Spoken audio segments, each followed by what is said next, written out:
push it through paid ads? How can we find new tactics to really do that? And one avenue we've also been exploring is Snapchat, especially with Gen Z and really getting in there. Against our tech, it's because someone who was younger than me came onto the team and showed us how. So I think that there's a lot of expertise to be learned from, people who are in the room today. My audience doesn't age because I only do college.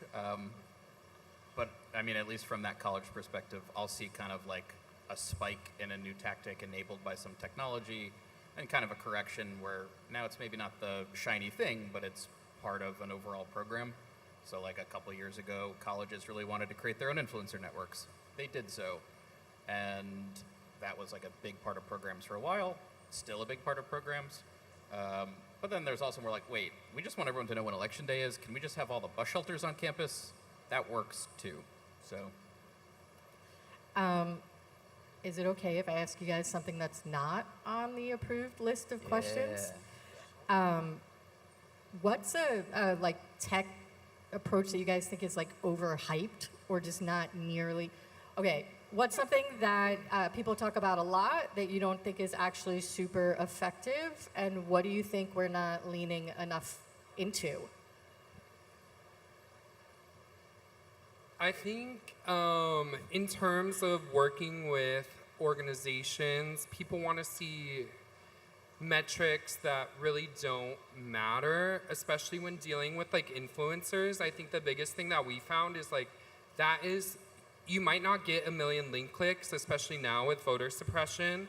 That's something that has completely shifted in the landscape, but think about all the people that you're reaching in those impressions, and think about all the people that you're really changing their mind about voting in a native way with these influencers, and that's where we see the value in influencers. So I think just metrics that don't really matter in the term. Yeah, there's bigger metrics. Yeah, I don't want to dunk on any technologies per se, but a technology that we use, which is sort of perceived as old in the work that we do for targeted voter registration, is direct mail. And there are a lot of sort of assumptions about mail, like people don't read it and things like that. But we find that it's like a very good way to do voter registration, which is definitely more and more possible online, but is very much like a paper-heavy process. And we also use multi-channels, so another sort of older technology that we find really effective for civic engagement is texting. Texting someone their polling location is helpful because the likelihood is that we all bring our phones to our polling location when we vote. Anyway, this is all to say that, like, especially for, I would say, when we look at all of the work that we did last year, the age cohort that performed the best in response to registration where they received mail were people 18 to 20. So to me, that says that there are old sort of technologies that are worth revisiting for specific things. Yeah, I think anything that is kind of at the top of the hype train, we can over-index on, but also that's part of the learning process. Okay, we only have 2 questions left. So looking ahead to next year's midterms and beyond, what innovations in political tech do you think are going to be game changers? I kind of already touched on this, but I think getting into the gaming space is going to be a big game changer, meeting people where they're at, and also utilizing AI. I mean, I think AI can be a great way to disseminate information, not really just going to it, but using it as a tool to be able to disseminate between different articles and different lists. So one way, especially with AI in terms of ads, with Meta, with Google, we're seeing a lot of AI that is able to curate messages individually to the user so that it's going to create a more personalized experience, especially with voter registration, talking about their specific state and getting more granular, meeting people where they're at in the digital space. Yeah, I think the boring answer is as technology, is able to be leveraged for different things, how can that just make us better at the things that we already enjoy doing? If Deborah wakes up at 3 in the morning and says, I want to buy all the billboards in whatever DMA, technology is a component that is helpful there. And then, I mean, maybe as I think about AI or technology, like I used AI for the first time to like describe all the down ballot stuff that if I don't understand, I can't imagine a huge percentage of the population in the New York primaries understood. I found that helpful. Yeah, the game changer that I think about a lot is that every election year we have to engage voters to invite them to participate, because we've developed all these tools and tactics, and we assume that because we did something last time that it's going to happen again. But like the real game changer every election cycle is like, how effective are we at engaging new voters, unregistered voters, and voters to participate. So I feel like that is like something we have to remind ourselves of all the time. Yeah, I think just adding on to that, like one thing that we're really focusing on this year is pre-registration, getting 16 and 17-year-olds registered to vote. And my colleague Catherine will be talking on that later, but I think that's a huge game changer for youth to get civically involved. Okay, the last question. So it's obviously going to be the best question. It's a two-parter. What's keeping you awake at night? Like, what are you stressed about? And who or what is giving you hope right now as we go into, it's midterms. It's midterms. Did you see the look of sheer panic on Alex's face? I hope you guys caught that, because I think it's a good question. Alex, would you like to go first? I'd love to go first. Again, I'm going to answer the second part, maybe first, maybe only. But since the only thing I do is college, when, whatever bad thing du jour happens, a lot of the content that I get exposed to is honestly like from college newspapers. I get like all of that in my inbox every morning. And it puts a different emphasis on things when you see super thoughtful young people put it into their context, and it takes the edge off. So I don't really have trouble sleeping. No, that's a good answer. Yeah. You guys are why I'm cheerful. Brandon? Yeah, I was going to say that too, but one thing that I guess, so at Civitech, we measure everything we do. And so what that means, so last year we made like over 5 million attempts for registration, and of that, the people in our programs, about 1.1 million people registered, which is great. But we also studied like what areas worked, what things worked, and we have all this data and learning about what went well and also what didn't go well. So I guess I'm excited because I feel like the things that we're going to do next are just going to be better and informed by what we did. And then I'll make like one small plug also, that the voter file turns over about a quarter every year. So there's a whole new electorate that's going to be voting next year and in 3 years. And I'm really bullish and optimistic about those people who are going to be voting. So I think that's what makes me really excited. Yeah, like Deborah said, I think all of you bring us hope, looking towards the future. And I think what keeps me up at night is definitely like the doom and gloom of what is happening currently with this administration. But how do we turn that around, and how do we, what gives me hope is our partners that we're able to work with, that we see the wins, we see the registrations coming through, we see the events they're doing that is creating new voters, that is creating pre-registered voters, that's, it's so exciting. And seeing our impact there, I think, is what gives me so much hope, so much joy, and to continue this work is hard. It's not easy. And I think we have to find those little wins to be able to keep on going. So just grateful to be here. Yeah. does the best job in the world. Yeah, truly. Well, on behalf of the panel, I would like to thank Voters of Tomorrow for having us here, and let's have a round of applause for the panelists. And for the moderator.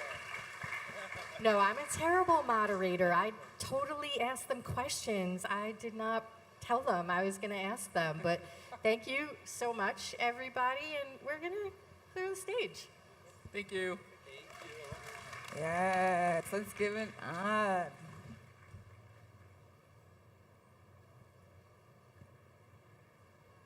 Okay, y'all.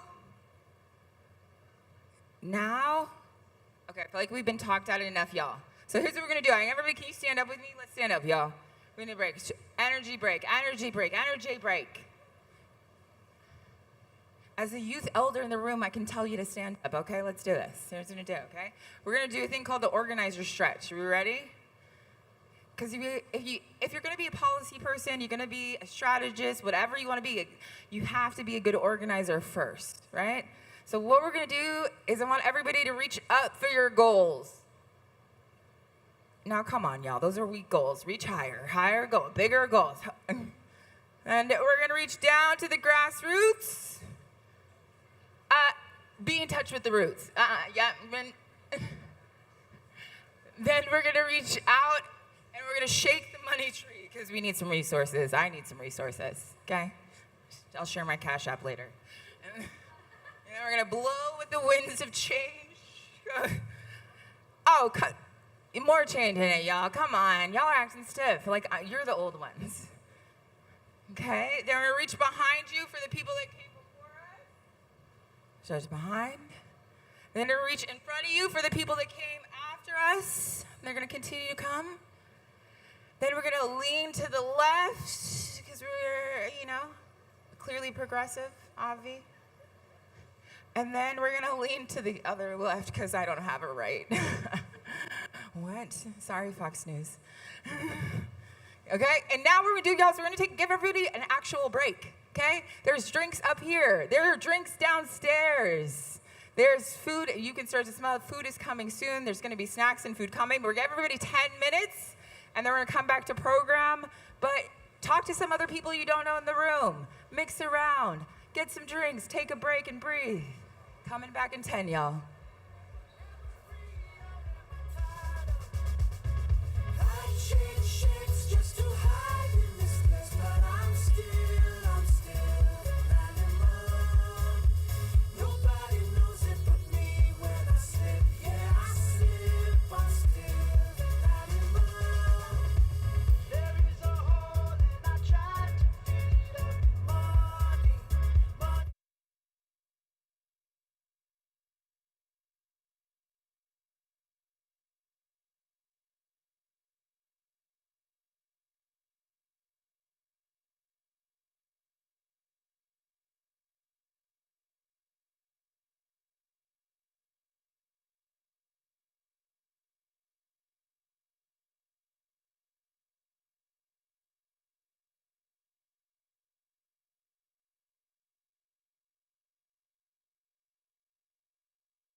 Hello, hello, hello. How's everyone doing? Oh, come on. Come on, come on. How's everyone doing? There we go. There we go. All right. Well, welcome back from the little break. My name is Jackson. I am the Senior Director for Strategy and Outreach at Voters of Tomorrow. This is my 4th summit. So far, the best one. I'm looking forward to the rest of the day and this panel. And so I just wanted to introduce our 2 guests, Representative Yasmin Ansari and Tyleek McMillan.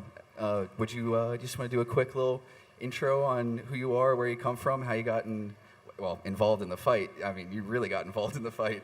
Would you like to just intro yourself real quick? Sure. Hello, everyone. I'm so excited to be here. My name is Yasmin Ansari. I am a new-ish congresswoman. I represent Phoenix, Arizona. I was sworn in January, and I got involved in politics when I was 16. I was a junior in high school when Barack Obama first ran for president, so that's when I got the bug. And then I worked in policy for many years on climate, but then was part of the wave of young people during Trump 1.0 that decided to run for office. So when I was 26, I decided to run for the Phoenix City Council. And that was my first election that I won, and now Trump 2.0 back in Congress. So really, really feel grateful for the opportunity, and really feel strongly about needing more young people now more than ever before involved in public service. Also, a shout out to the youngest woman in Congress. So, there you go. Tyleek. What's up, everybody? How y'all feeling?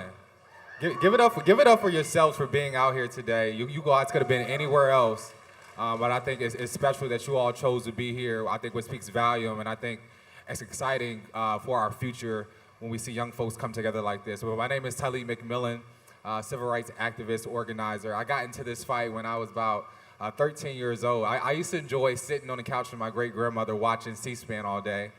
And I looked at the TV like, who are these old people I'm watching this running our government? I'm like, where are the young folks at? And I think it was that spark of wanting to be involved and see more representation of myself on that screen. But then I started working under the leadership of Reverend Sharpton at a young age, and the rest has been history. And I'm so excited and honored to do the work that I do, and excited to be on stages like this to talk to other young folks and folks that are in the fight. And so, yes, excited to be here. Awesome, awesome.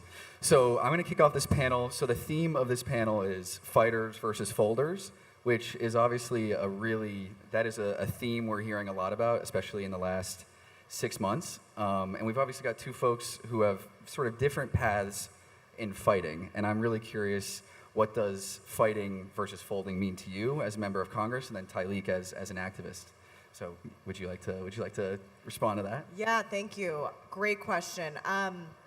To me, fighting right now means using any tool at your disposal to expose the corruption and the authoritarianism of the Trump administration, and doing it as boldly and fearlessly as you possibly can. And that is different for each person. I think it's really important for people to be authentic to themselves and fight in the way that feels most impactful and effective to them. I, for example, love the opportunity of being part of the House Oversight Committee. This is the committee in Congress that's sole job is to provide oversight and keep the administration and the federal government accountable. And just the other day, this is the committee that was successful in subpoenaing information about the Epstein files and finally got Republicans on board, and that happened in a bipartisan way. So that has been, an amazing a tool in my view. But it looks different for everyone, right? Like whether it's AOC and Bernie with the Fight Oligarchy tour, whether it's Cory Booker standing on his feet for 25 hours to, talk about every issue that this administration is harming us with, or whether it's, members of Congress all across the country showing up at ICE detention centers and demanding accountability into the inhumane treatment of people. So that has been, something, I think it's something that's evolving also very rapidly, like something, and we're going to talk a little bit about the behind the scenes of Congress, but this is, like, when I say these are unprecedented times, I go into every day at this point expecting 5 new unprecedented crises, and that requires unprecedented response. So it also requires immense creativity and flexibility and adaptability.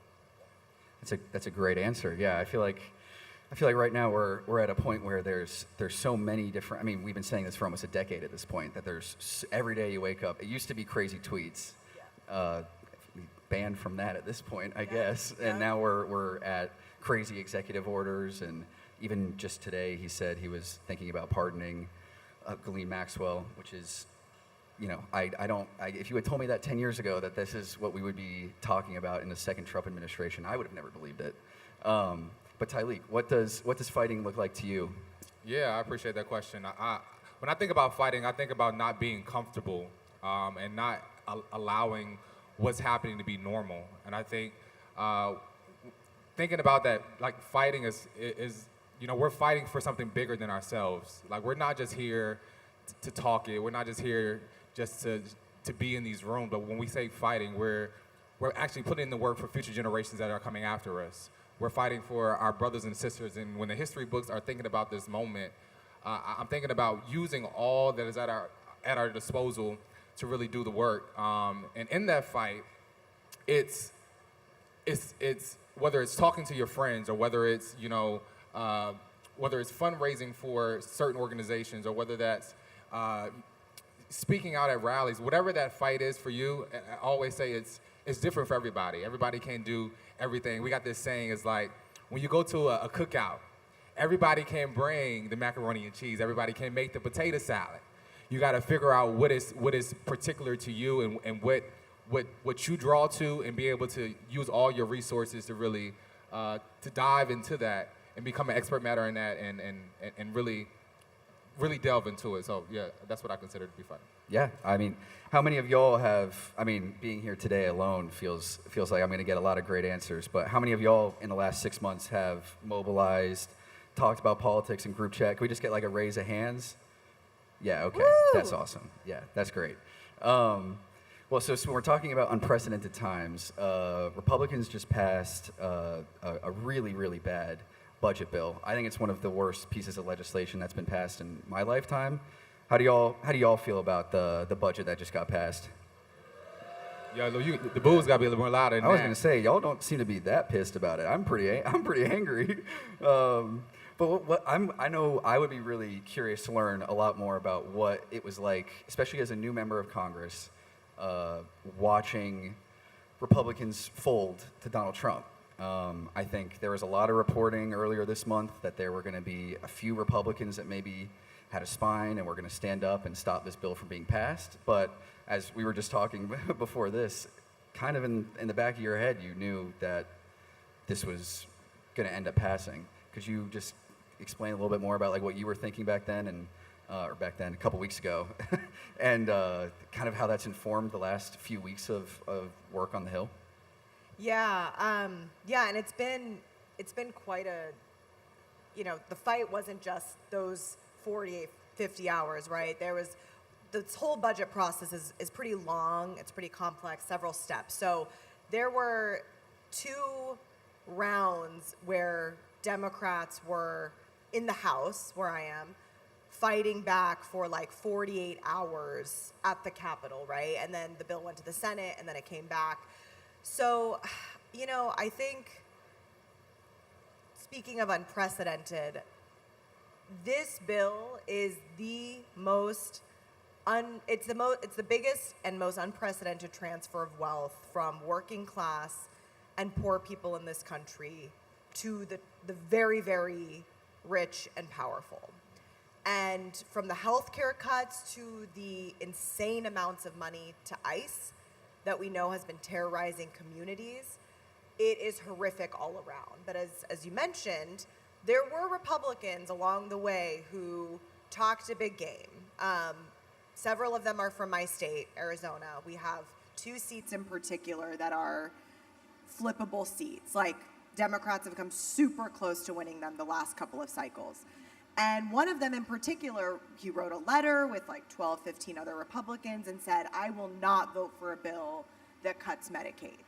And he also talks a big game about protecting dreamers and caring about undocumented people in this country, as an immigrant himself.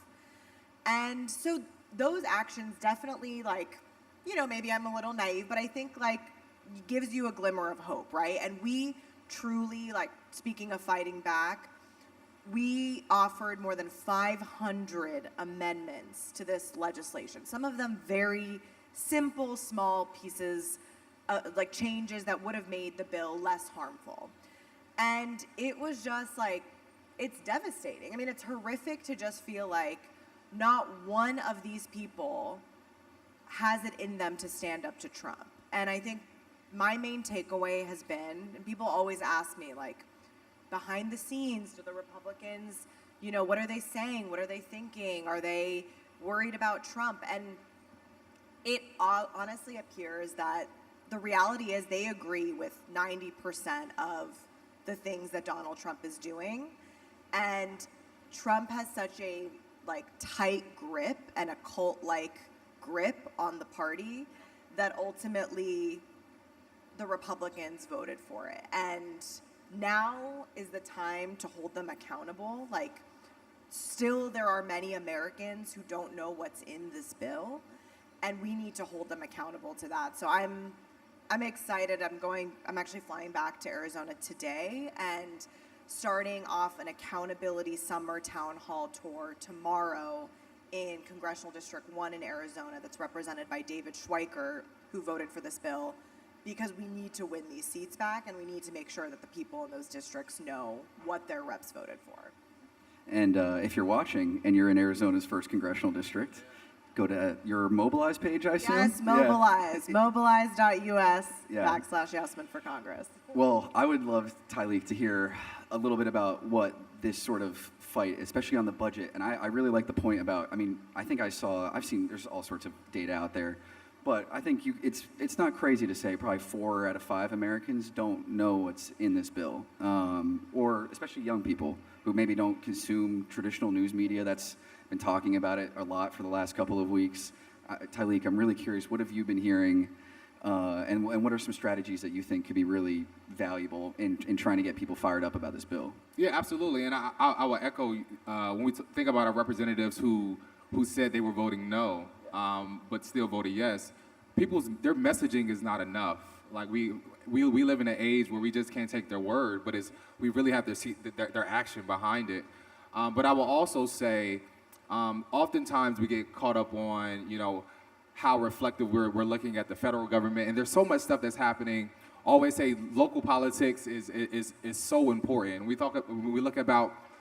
see these cuts happening on the federal level, but what is our state doing to ensure that that our rights are being protected? So when we're looking at our state legislatures and we're looking at our city councils and our mayors, take that back to the local level. Take our power back.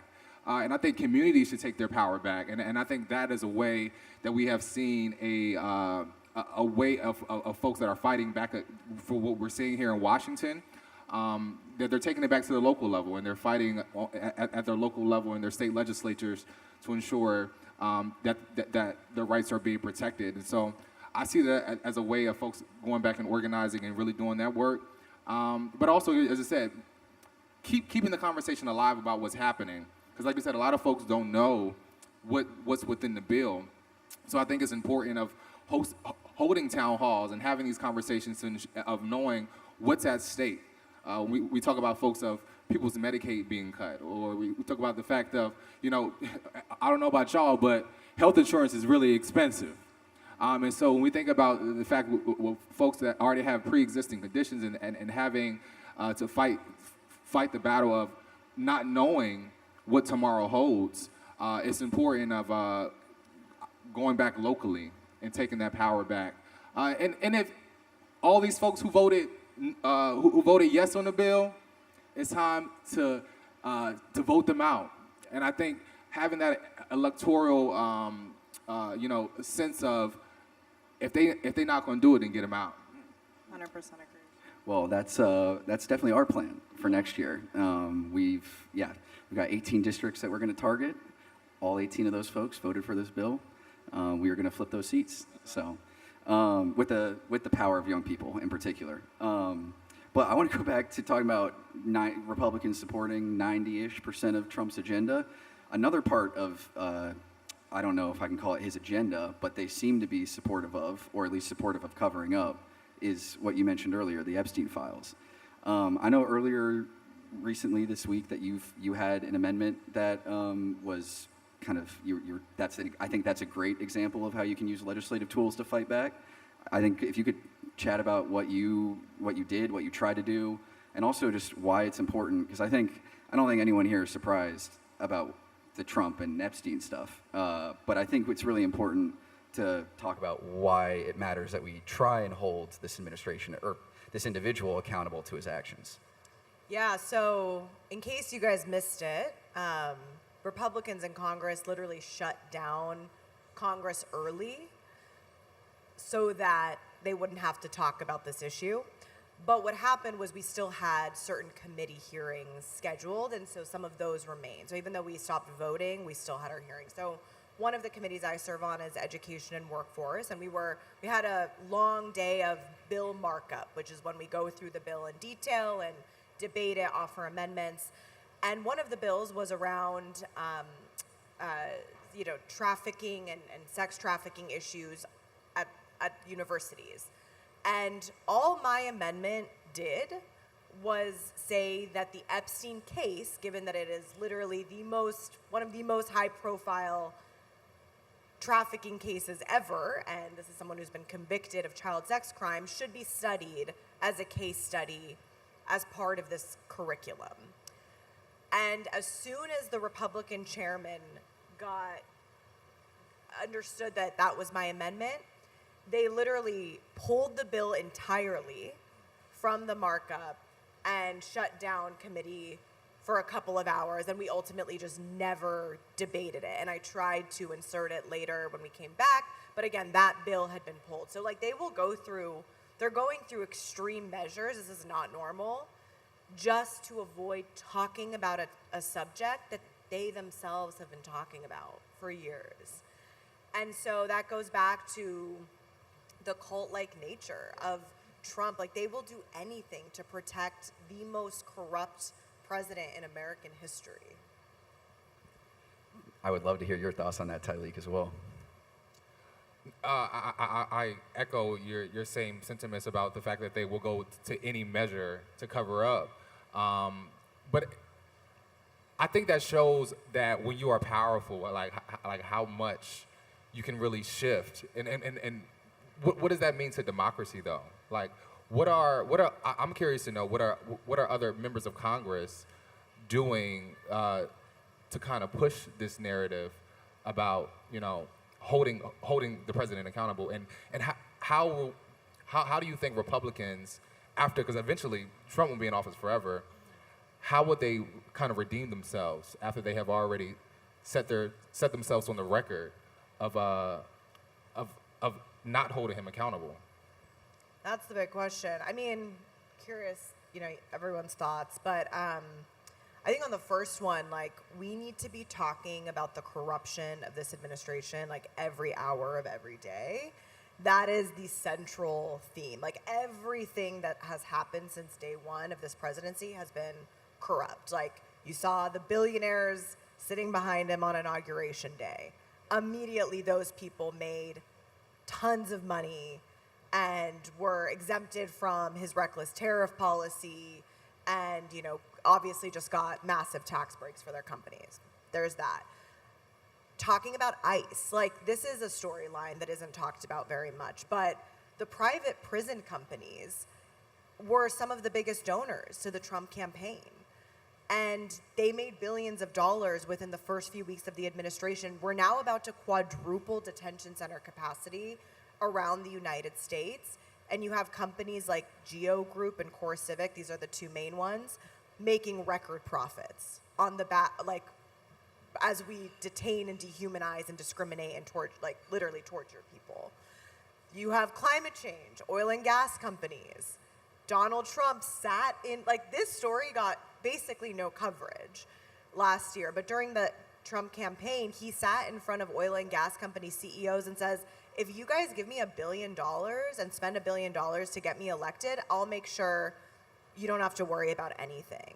And the bill that just passed was, again, the most unprecedented rollback to environmental and climate policy that we've ever seen. And all Republicans want to talk about is more oil and gas drilling at the expense of our futures. And again, countless people will die as a result. So every policy is about corruption with this administration. So I think we just have to hammer this in and make sure that we as Democrats are offering a pro-working class, bold vision that actually makes life better for people, makes housing affordable, makes energy more affordable, offers opportunities for people. Like, this is it. This is the moment, and we have to deliver on this right now. Well, I mean, I think that this, when we talk about how do Republicans get back, I have no idea what this could possibly entail in a few years' time when, Trump is not around as president. But I think one of the things that I'm really curious about is, so we do talk a lot about, young people getting involved, and I know we have conversations about like what does getting involved mean. But I think that there's a lot of people that they care about social issues, they care about what's going on in the country, they care about their friends, their family, their communities, and they're seeing increased funding for ICE, they're seeing cuts to Medicaid. What does I guess as we sort of start to wrap up, I'm really curious about what advice would you give to someone, and from your perspective, I can't believe you ran for office when you were 26, because I'm 25. I cannot imagine doing that and taking that jump. Exactly. So I would love to hear a little bit about like what advice you would give to someone who wants to take that path, and then Tyleek, what advice you would give to someone who maybe doesn't want to become an elected official but wants to figure out how to get more involved in protecting their community. Yeah. So I think my advice would be based on what I did, because I feel like, so I had worked on some campaigns, but when I was 25, really got involved with a congressional race in California, and it was a pretty small campaign. And if you haven't worked on a campaign, like you might think they're like these massive operations, but a typical local race, even a congressional race, is very easy to get involved with because campaigns are desperate and eager for as much help as possible. So I was super involved with this campaign. So I got to see the behind the scenes of like what it takes to run for office, the fundraising, the knocking on doors, et cetera. And I realized it was possible, and it was something I felt like I could do. And that was a game changer for me. So I think like if you have any interest in running for office yourself and you've never worked on a campaign, get involved with one, because then you will be able to see the candidate day to day and see what they're experiencing and see if that's something that you're excited about or think, and I think many people are capable of doing it if it's something that you want to do. And so that's, then I was like, okay, I can do this. And, decided to run for city council. And I just want to make a massive plug for local politics, because you can truly make such a difference and get things done in local government the way, it's really true. Like the way it will take years to do in Congress, obviously, because it's just federal and there's so many, it's much, much longer process. Whereas when I was a city councilwoman, in one term, I passed the most ambitious fleet electrification and climate plan that Arizona, one of the most ambitious in the country. We built 1,000 new shelter beds and addressed homelessness in a way like we never had before. We started a heat mitigation office.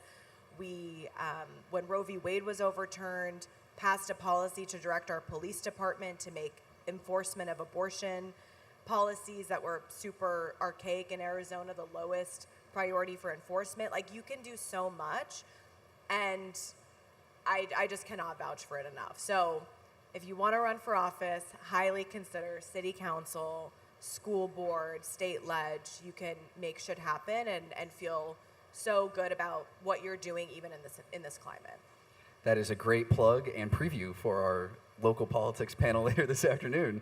So yeah, that's a great answer and definitely very inspiring. And I really appreciate you taking that leap and getting involved in the fight. But Tyleek, what about you? What are your thoughts? Yeah, I would say, well, everybody's here because you all care about things that are happening in our communities. You whether it's reproductive justice or whether it's the environment, whether it's criminal justice reform or whatever that thing is for you. I say find what that thing is and become an expert matter in what that is, and plug into organizations who are doing the work, plug into community, groups that are organizing around the particular issue. But I also say if you don't see what any particular organization or group that is doing what you're passionate about, start your own thing. It could be within your friend group, or you could start your own organization. So I say, find what that thing that keeps you up at night, and really become an expert matter in what that is, and plug into organizations and folks who are doing the work. And like I said, if you can't find somebody, then start your own thing. But I think it's important of always say peer-to-peer relational organizing is the best organizing that you can do. If you can't influence folks in other spaces, your friends and the folks that you are connected to are the ones that you can persuade and get on the right side. And so start there.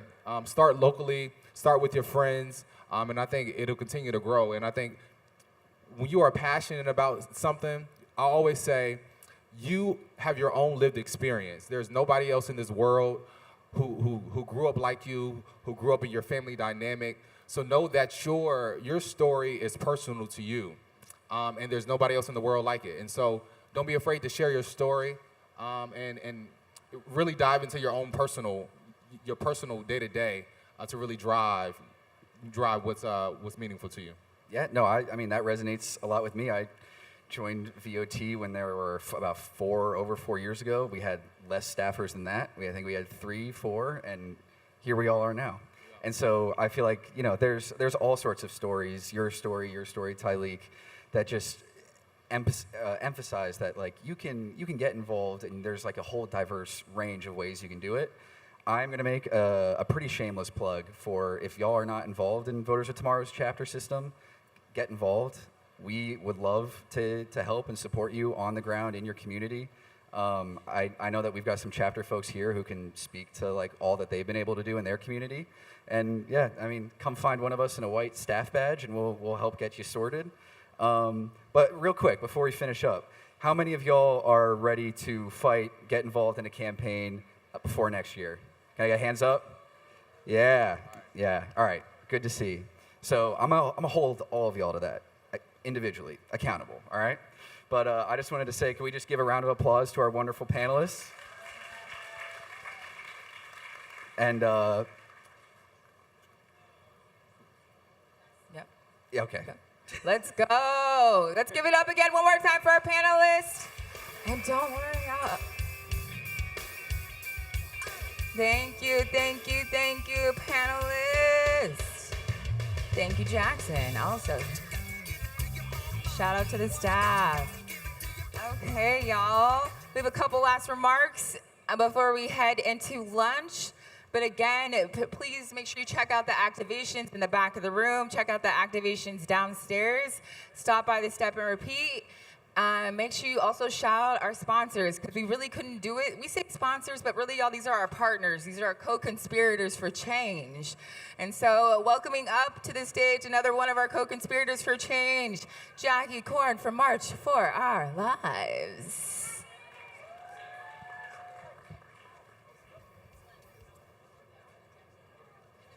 Can you hear me? Ah, here we are. I'm short. Gotta fix this up here. And there we go. Well, hi everyone. My name's Jackie.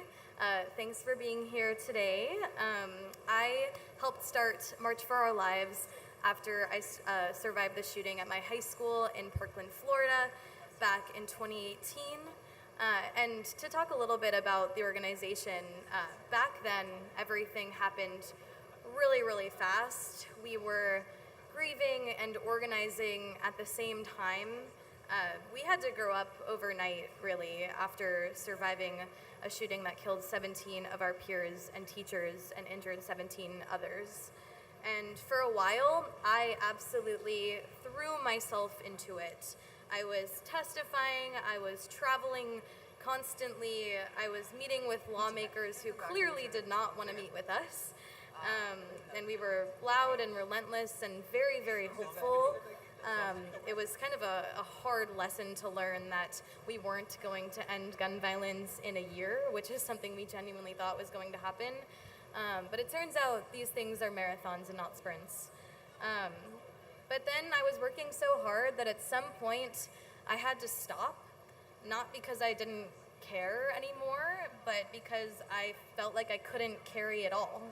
I felt like I needed space to be a person again, myself again, because for so long I conflated my personal identity with that of being a Parkland kid. My activist self became my full self, and I'm sure I'm not the only one in this room who has felt that way before. When the work becomes who you are, it's hard to tell when the movement ends and you begin. And I wanted to be a student, I wanted to go to therapy, I wanted to do clubs at school, and I wanted to not be defined by the worst day of my life. And I say all of this to share that if you ever need to step back, there are always people that will step in and carry the work forward. And if you need rest, you should take the rest so this can be a moment or a movement of longevity. But of course, while I stepped back, for those few years, the violence continued. And the moment that pushed me back into gun violence prevention work was actually when I was studying in the UK last year. I was in classrooms with people who have survived just the most horrific things you could imagine. They grew up under authoritarian regimes, they've faced repression in the most serious of ways, and yet when we talked about gun violence in the US, they were stunned.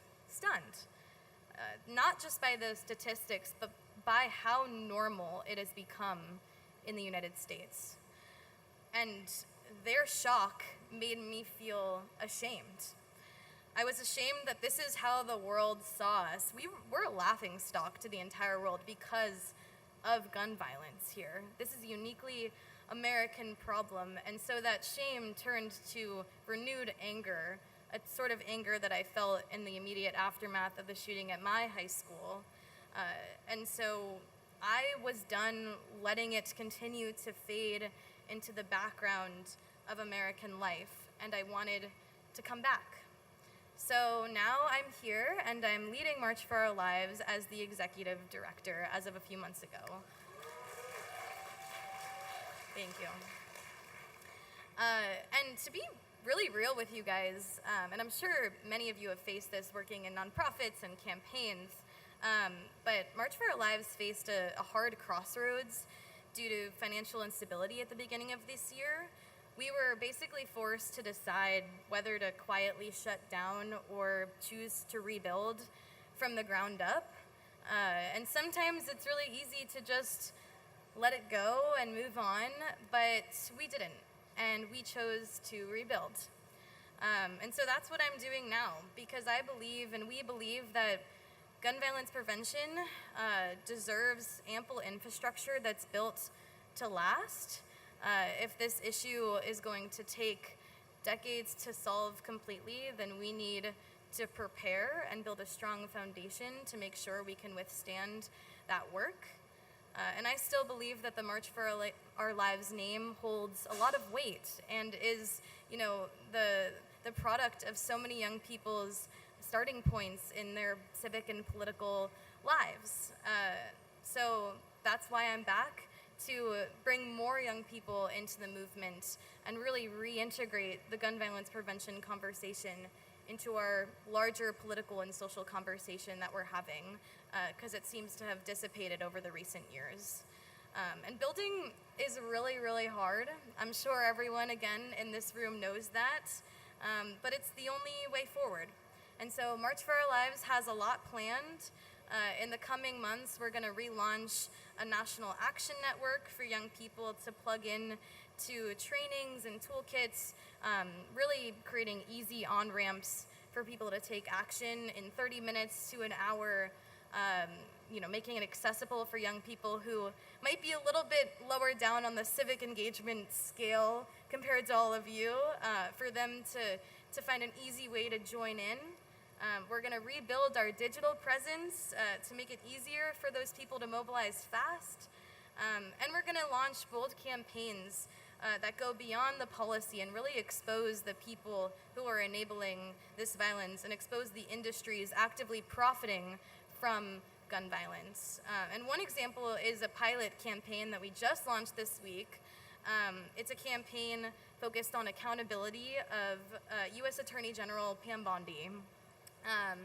She, back in the day, was actually the Florida Attorney General, and she stood with us, actually, after the shooting. She was actually the first elected official I personally ever met with in a formal setting just a week after the shooting, and she promised to support red flag laws, which are laws that basically make it such that firearms could be temporarily removed from individuals who pose a significant risk of harming themselves or others through a system of due process. She supported those. She supported raising the age to buy a firearm in the state of Florida. And now she has reversed course as U.S. Attorney General, stripped funding for community violence intervention programs that are proven to save lives, actually just completely gutted the budget for the Bureau of Alcohol, Tobacco, and Firearms. So we are calling her out and really making sure that her words follow her and she doesn't continue to get away with reversing all of the promises she made to the country and to grieving families. And so we're going to be doing a lot more of that work, but bigger next time as we continue to regrow as an organization. So this phase is about memory, really, not just of the promises made by people in power, but also the memory of those who have been impacted by this violence. Over 40,000 individuals in this country die every single year from gun violence, and gun violence has become the leading cause of death in the United States. It's not cars, it's not cancer, it's guns.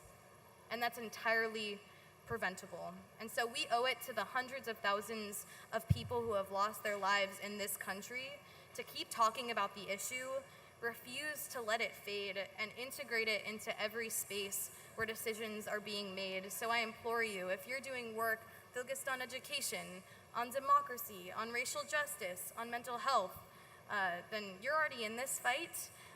And I encourage you to integrate a GVP lens, gun violence prevention lens, into your work. Ask your candidates, if you're working on campaigns, to be explicit about what they're going to do to end gun violence.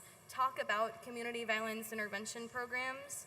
Talk about the systems and the enablers of the violence, because gun violence prevention and our movement cannot operate in a silo. We need all of you, and it's a daily part of the world we're living in, so it should be a daily conversation that we are having.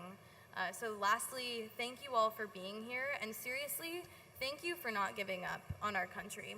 Sometimes it's really hard to do this work, and it's really hard to keep coming back to spaces like these, but you are a leader for being here, truly. I don't mean that to be cringy. Like, you are truly, truly honoring our country and honoring your communities by sitting here today, so thank you so much.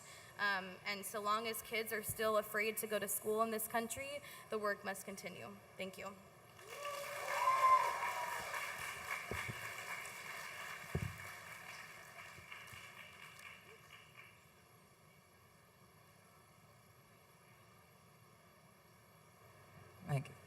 Let's give it up again for Jackie. Thank you. Our sponsors, our partners, March for Our Lives. Now, up next, you know, a lot of people run for elections, but not a lot of people win an uncontested election. But some of us do. So we have one of those people who has won an uncontested election, coming and hailing from the great state of Pennsylvania, the state that I used to want to be from. I always wanted to be from but I'm gonna claim it in this moment. So welcome up to the stage, Malcolm Kenyatta.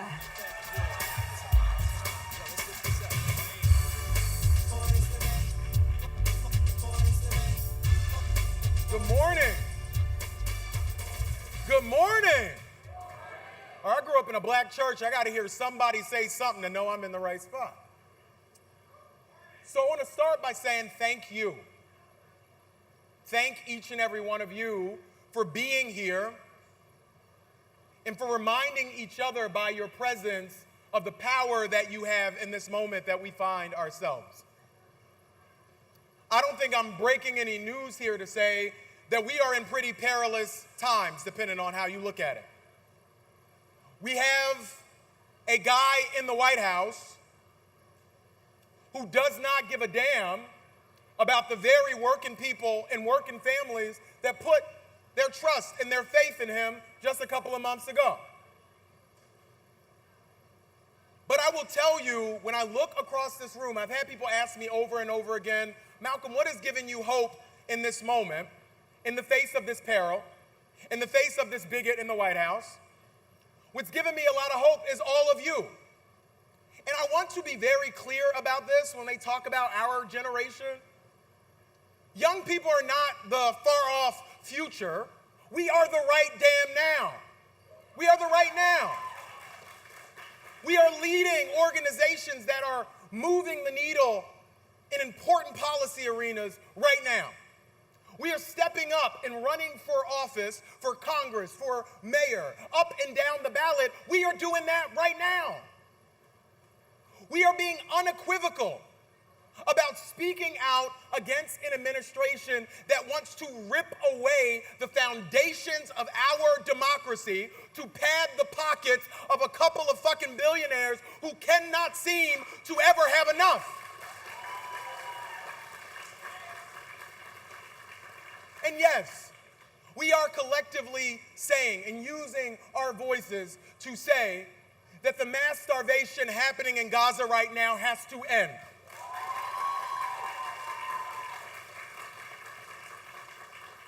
But the peril we face, I want to be very clear,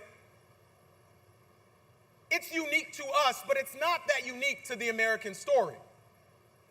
Everywhere I've gone across this country, I have thought about the movements that many of us in this room draw courage and inspiration from. Now, we know that would-be authoritarians like the guy in the White House, they're not great, but they're also not deeply creative. They engage in the same type of tactics over and over again. First, they work to try to divide us up by race, by region, by religion. Check, they're doing that. Then they use the power of the state not to help the many, but to consolidate that power with a small few group of people. Check, they're doing that. And then all of you know that they engage in what is called historical revisionism, where they want to ban books, where they're right now deleting websites, because they want us collectively to forget who the hell we are and what we are made of. But we cannot forget, and I hope you do not forget, what the hell we are made of as Americans. This is the same country where women of the suffragette movement did not have the right to vote, but they stood up across this country, engaging in hunger strikes, tying themselves to the fence of the White House, because they understood America would never be what it must be if women aren't able to fully participate in our democracy. Certainly, folks like me, who had the great privilege of being able to marry the man that I love, understand that that is made possible by folks who showed up at Stonewall, at diner counters, and who showed up on the nights after Stonewall, demanding that in this country this great, we don't have to divide folks up by who they love or how they identify. We don't have to bully little kids who just want to play sports. And all of us, I hope, last week were thinking about John Lewis on his birthday, Good Trouble Day.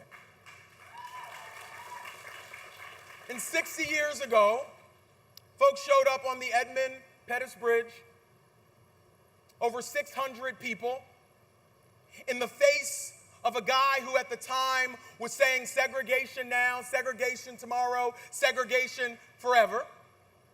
And now we have a guy in the White House who's saying some version of the same thing. But people showed up that day, and not just the names that we remember. As incredible as John Lewis was, I'd like to remind you, he wasn't on that bridge alone. 600 plus people showed up that day. Homemakers, faith leaders, community organizers, folks who knew that by virtue of walking on that bridge, that day, their entire life would change. They might not be able to go back to the job that they had or the community that they had called home. And so in a moment of peril, where we're standing on a bridge of our own, with the guy at the end of it, just like they did, had armed troopers, had dogs, had water hoses. Now we have masked agents absconding people off of the damn street in the middle of the day. We have to do what those folks did, to engage in a little courage. Now, courage is not about the absence of fear, and courage is also not about being able to tell the future. We know how that turned out, that march and the brutal reaction, the brutal state-sanctioned violence against peaceful protesters led to the passage of the Civil Rights Act and the Voting Rights Act and moved this country closer to what it can and must be. But they did not know what was going to happen.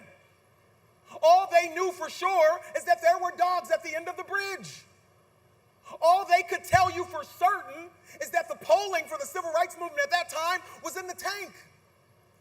All they could tell you with the level of surety is that being there meant they were going to risk safety and security in a way that, frankly, we have not been asked to risk just yet. So what do we do in this moment? I would suggest to you this. Stop looking for the heroes of the story and just get on the damn bridge. Stop trying to figure out who the history books are going to say were the leaders of the time and just show up and lead. And certainly, don't buy into the idea that the work that you do is for nothing. There is nothing like a little bit of dreaming, a little bit of courage, and a little bit of work. That's what Voters of Tomorrow does every single day. That's what Santiago and this great team does. That's what many of you in your organizations do every single day. We are going to do what we must do to ensure that democracy doesn't die on our watch. We are not going to be scared away from standing up to this would-be king in the White House. And I have said this all over, and Fox News got a little upset with me that I compared Donald Trump to George Wallace. That was pretty unfair to George Wallace because this guy's even worse than that. But I will say this, I don't know about any of you in this room, but I am not bowing to a damn king. I'm not doing it. I'm not kissing the ring of a king. And I'm certainly not going to be afraid of a guy who's spending a lot of his free time on Epstein's Island. We have an opportunity right now to stand up and to decide what our future is going to be. A future where we can drink the damn water and breathe the air. A future where we can have one good job backed up by a union. A future where we treat human rights like not a nice to have, but as a baseline for everybody, no matter who they are or where they're from or what they look like or who they love. And that is a future that we're going to build together. God bless you guys. Let's get to work. Thank you. Thank you. Let's go. Come on now. Okay. And we're going to keep rocking with the Philly vibes. I mean, to be honest. So, y'all, how do we fight disinformation? How do we fight false narratives? We don't fight them back. We build new ones. So we're going to do a panel quickly here on fighting disinformation. So we're going to start with our moderator, Annie Wu, who's a creator, a strategist, also repping the Philly so we can stay on those vibes. And then up next, we have Cam Stevenson from the Courier Newsroom. And last but not least, rounding us out, Aaron Parnas taking the stage. Let's go, fighting disinformation.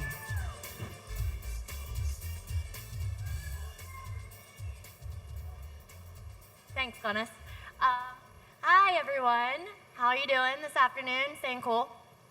We're here to talk about misinformation and disinformation. How many of you guys know what those terms mean, or that they're different?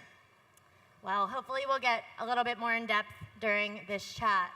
So I will kick it to you guys. We'll get it started. So just in general, why do you think misinformation resonates so easily with people? Why do they believe it? And what makes it so difficult to correct once it gets out there? Yeah, well, I think, so disinformation is the intentional spreading of false information. Misinformation is when you do it on accident, or you don't realize, or it's not malicious. Disinformation spreads because people like to have their ideas confirmed. You know, I mean, even if it's not true, if it backs up what you personally believe, you're inclined to believe it. And you're less likely to question it, you're less likely to fact check, and you're probably gonna spread it. So yeah, I think that's probably the simplest reason. I mean, I think there's a real problem in our country that not every single student in America in all 50 states is taught civics and is taught media literacy. And the lack of media literacy in America is why misinformation and disinformation is so prevalent and why it's so hard to spot it these days for many people, because they're not actually taught how to spot it in a school. And so until we get civics and until we get media literacy in every classroom across the country, starting from kindergarten on, you're not going to see misinformation and disinformation stopped, especially in a world where social media algorithms fuel misinformation and disinformation spreading. They like the hyperbole, they like the crazy stories, the crazy videos, so they fuel misinformation spreading. And until we get civics, it's not going to go away.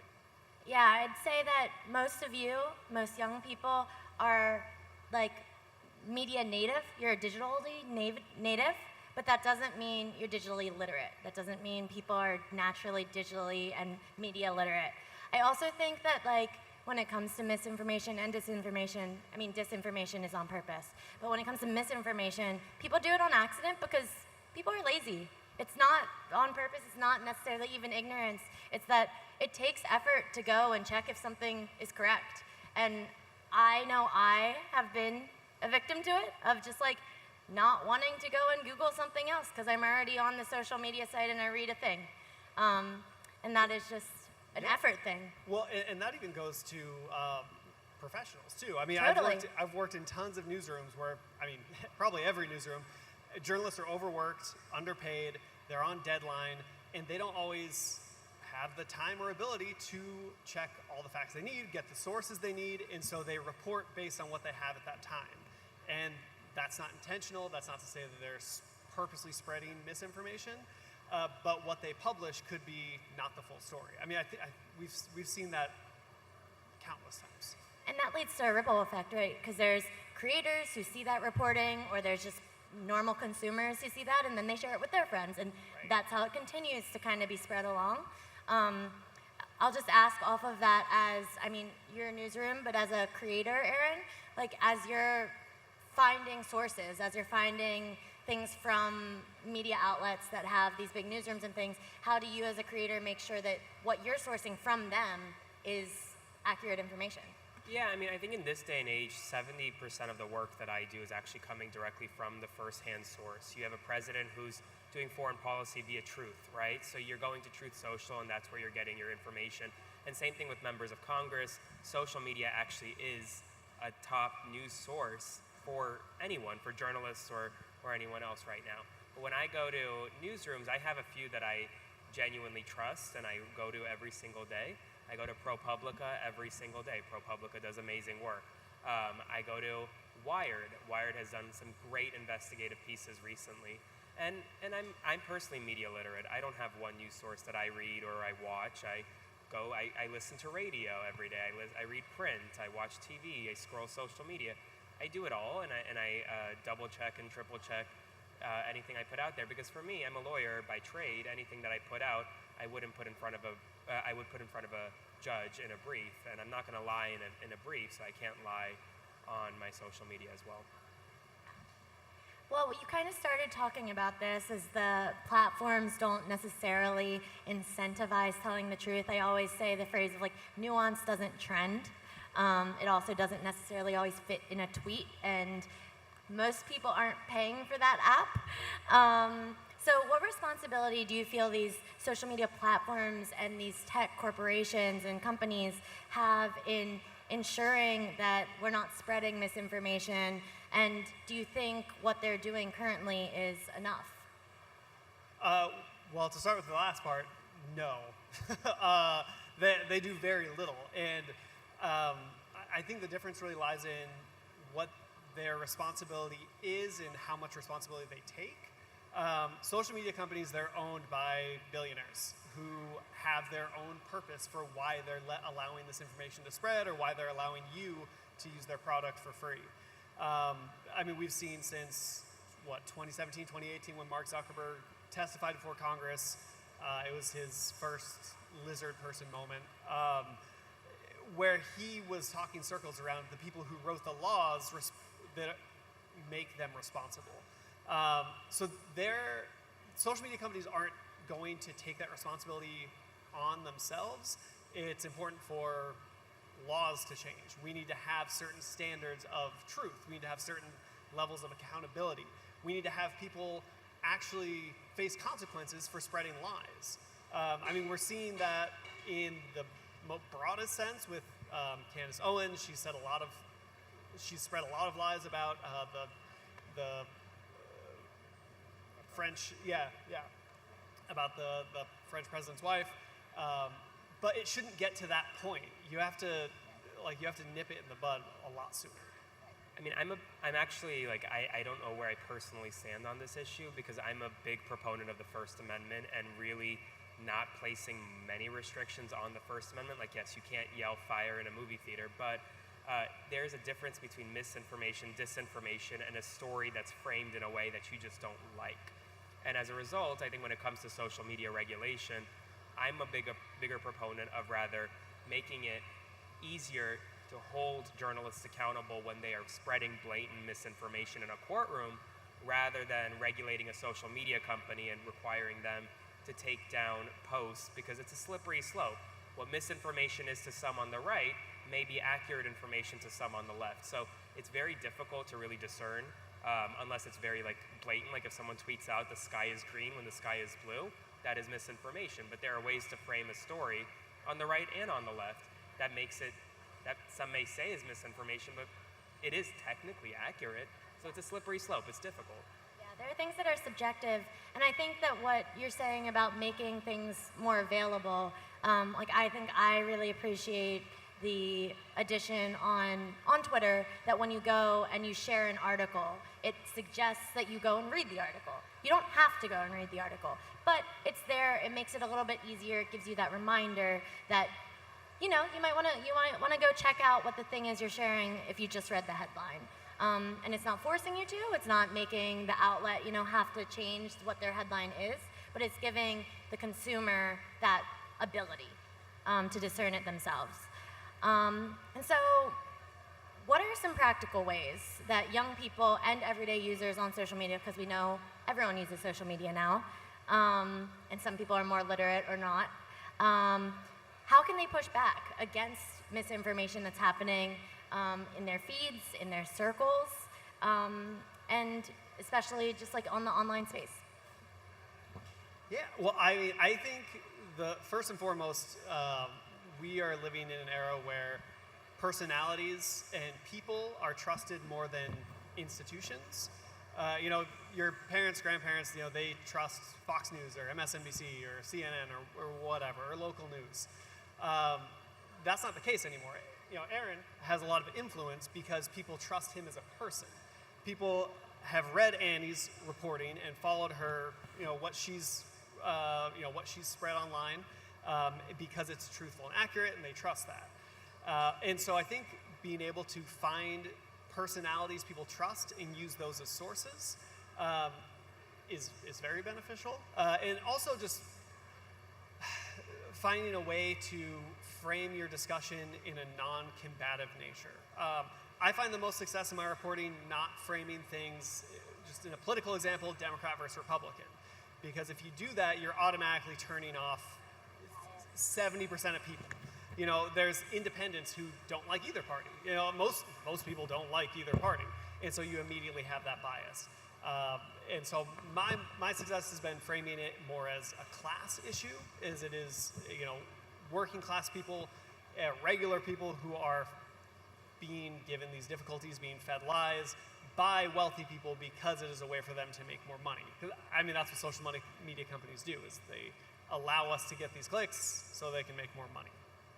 Yeah, I mean, for me, I think the biggest way and the best way to fight misinformation is with accurate information. Don't just tell people they're wrong, tell them why they're wrong or how they're wrong. And then also do your part to be actually spreading accurate information, because misinformation isn't just on the right, it's on the left too, just as bad. It's in the center. I mean, it's everywhere. And everyone has been or has spread misinformation at some point in their life. So I think first, make sure you're not spreading misinformation, and when you see it on the internet, use facts to back up why what you're saying is right or why what they're saying is wrong. Make sure you're armed with the facts, I would say, is the best advice I could give. Yeah, I think what's important when we talk about responsibility is, like, there's always different levels, and there's as much as we can control and what we can't. We can't, unfortunately, control what laws are always being made. We have influence, but we can't necessarily, we're not making them unless you run for office.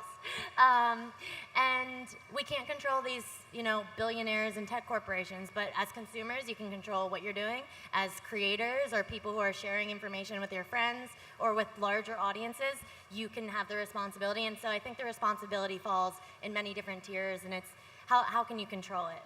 And so when we talk about misinformation or disinformation, as people who are working in online spaces, have there been personal examples or specific moments that have really shaped how you think about it or really changed how you look at it? I'll give an example from my life. It's not necessarily misinformation, maybe disinformation, or just like kind of co-opting a moment. Back in 2020, around, you know, the racial justice movement that was really picking up speed in the summer around the murder of George Floyd, there was a black screen that I'm sure many of you know that it was being shared. But a lot of people from those communities were sharing that this is actually suppressing a lot of the information and resources that people use to communicate online. And I, like many other people, logged on and like wanted to show my support and whatnot, as well as like sharing resources and things like that. And I shared the black screen. And, you know, I thought I was doing a good thing. I thought I was showing solidarity. I thought I was, you know, telling other people that they should be doing this as well, to show awareness, to show that everyone is, you know, kind of fighting back against this. And then as I learned more information on it, I was like, oh, this is maybe not the thing that we should be doing. Maybe the people that were sharing that we should do this, they didn't have the best intentions or whatnot. So I ended up like deleting the post and making another post about what we could do in the meantime. And I think, like, for me at least, that was a moment of like, I don't think people really got mad at me for doing the wrong thing, because we're all human, and as long as I think our intention, and that's the difference between misinformation and disinformation, is not malicious. I think that people understand that we're not going to be perfect, and showing that can lead to example, that like, you can do that too, and you can use it as a learning example. You can teach more people. So that's just my personal, but do you guys have moments that maybe you shared something, you saw someone that shared something? Yeah, I mean, I think for me, what really kind of shaped, it's a moment that has shaped kind of where I got to today. It was back on January 1st of this year, when there was a terrorist attack in New Orleans and a car rammed into a number of people on Bourbon Street. And in mass tragedy events, news comes in extremely fast. I mean, you have 10, 15, 20 news stories every hour because things change so quickly.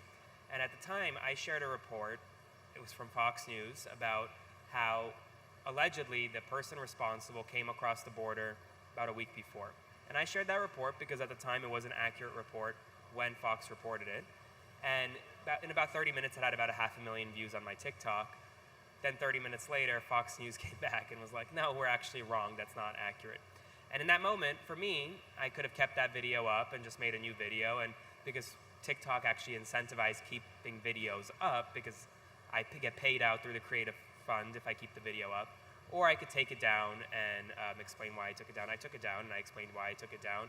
The next video didn't get nearly as many views, and I didn't get paid out on that first one, but that to me, the money didn't matter. It was about spreading accurate information, and there are plenty of people on social media who kept that video up. They made a similar one of their own, and they probably would still keep it up to this day, even though it wasn't accurate because they put money ahead of the truth.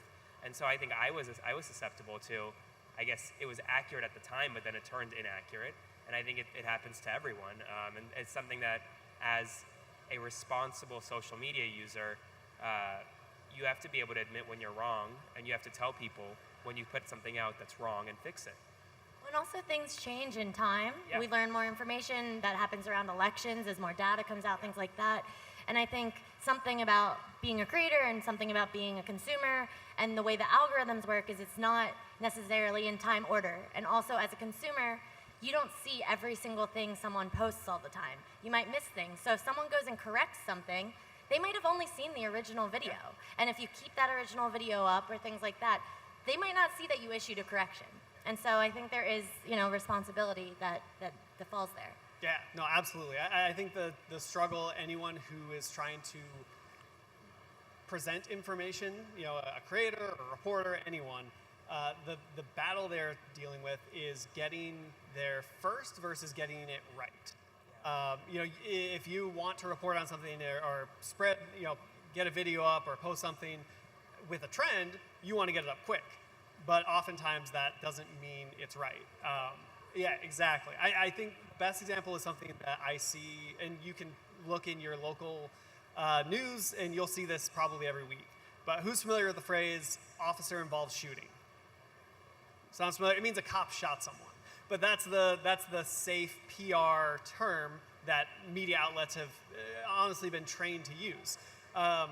There was an officer-involved shooting report that happened near my home, and it got a lot of buzz because it was there's a lot going on about it, a lot of unknowns, and originally all the reporting was based on the press release put out by the police department, and so it was very harrowing, and these brave officers went to these great lengths to protect people, and they had to resort to discharging their firearm.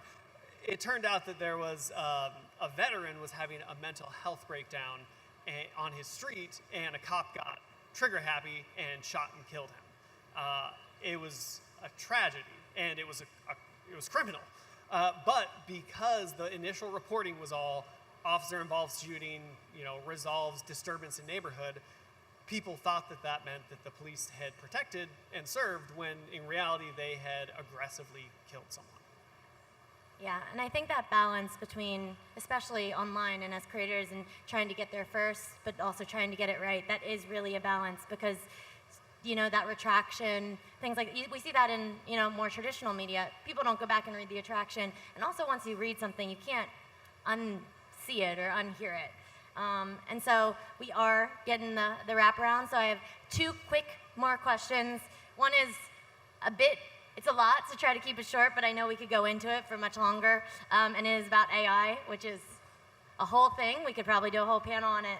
But obviously, as we're looking forward and we're seeing technology change, we're seeing things like AI come out, and there's deep fakes, there's like the video, there's all of these things that can now be created that are becoming more and more realistic. And as we're gonna have to just see this just increase in technology, how do you just feel how that is going to change our ability to combat misinformation, disinformation, young people's trust, or just people's trust in general? And yeah, just the whole AI of it all. I mean, I'll take an optimistic approach on it. I think AI should be used and should be used responsibly. I think responsible AI use should be embraced by everyone. I think it is the future, and if you don't use it, you're going to be left behind as AI becomes more and more kind of prevalent and more and just better.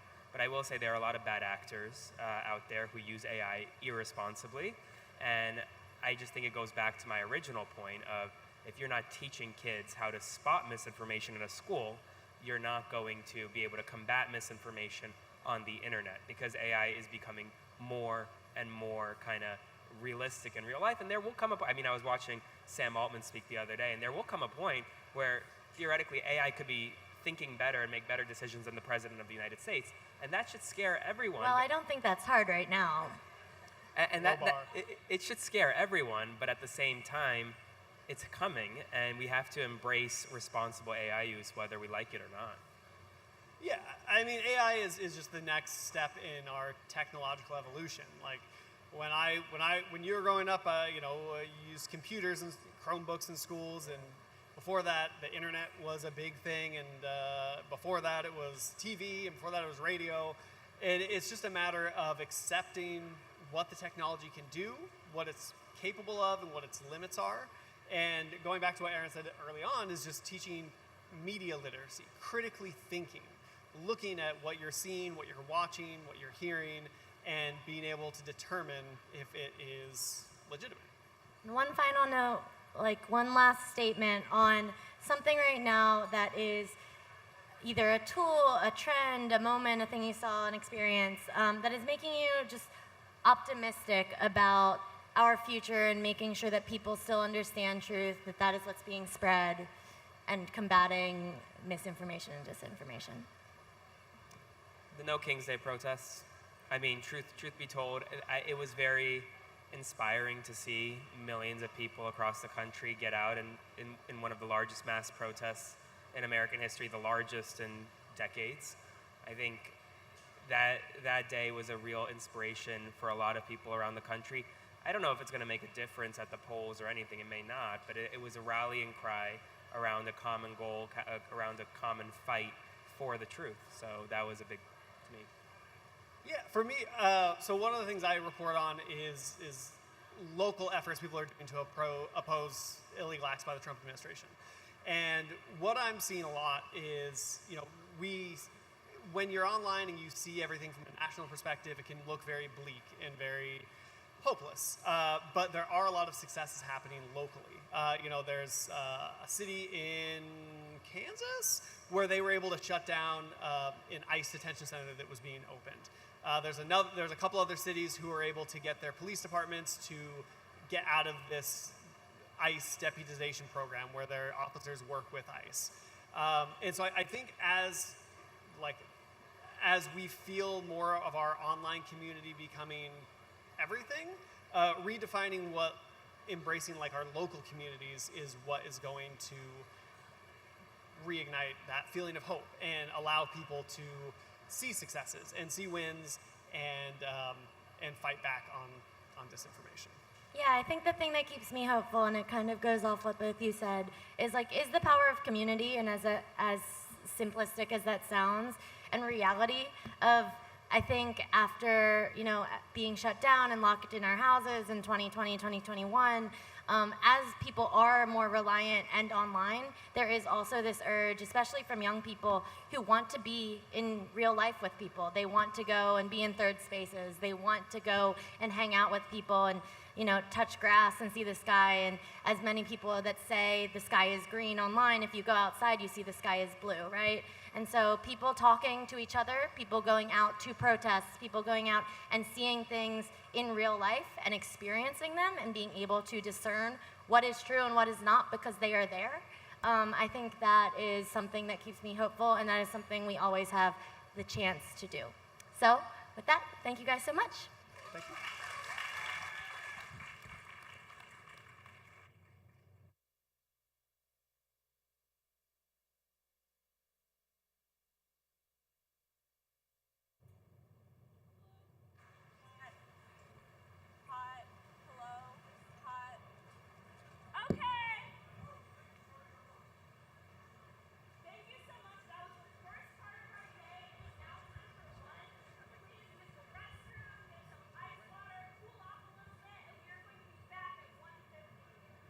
Back at 150, back at 150. Also, we have an official heat advisory for Washington, D.C., hitting a high 109 today. You can cool off downstairs as well. Folks looking for an extra cool off downstairs. And we're breaking now until 150. Everybody looking for a dance floor to run on.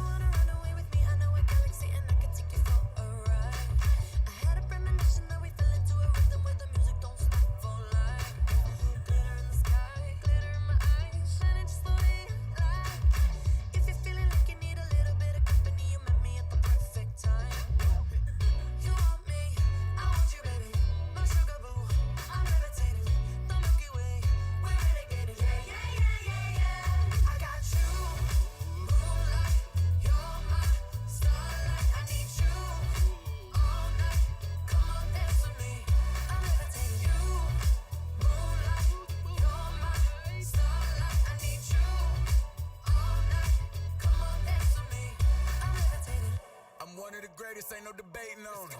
I'm still levitated, I'm heavily medicated. Ironic, I gave him love and they end up hating on me. She told me she loved me and she been waiting. Been fighting hard for your love and I'm running thin on my patience. Needing someone to hug, even took it back to the basics. You see what you got me out here doing? Might have threw me off, but can't nobody stop the movement. Let's go. Left foot, right foot, levitating. Pop stars, do a leaper with the baby. I had to lace my shoes for all the blessings I was chasing. If I ever slip, I fall into a better situation. So catch up, go put some cheese on it, get out and get your bread up. They always leave when you fall, but you run together. Weight of the world on my shoulders, I kept my head up. Now baby, stand up, cause girl, you want me, I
sunrise, even in the nighttime. It's hard to adjust now, 'cause you ain't around, no. Do they treat you real nice? How'd you like the new town? Hard to adjust now, 'cause you ain't around, yeah. When will I see you, see you, see you again? I just wanna hold your hand, yeah. When will I see you, see you, see you again? I just wanna hold your hand, oh. Feel it in the sunrise, even in the nighttime. It's hard to adjust now, 'cause you ain't around, no. Do they treat you real nice? How'd you like the new town? Hard to adjust now, 'cause you ain't around. When will I see you, see you, see you again? Also, folks know there's seating downstairs and cooler air downstairs. You can take the stairs.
is right on the money. Like, for me, my content was more reporting focused and focusing on, what was being said on, Fox News or Rumble or weird right-wing rabbit holes, but trying to communicate that through video, I wrote all of my scripts as if someone were talking to me, how I would want to be spoken to.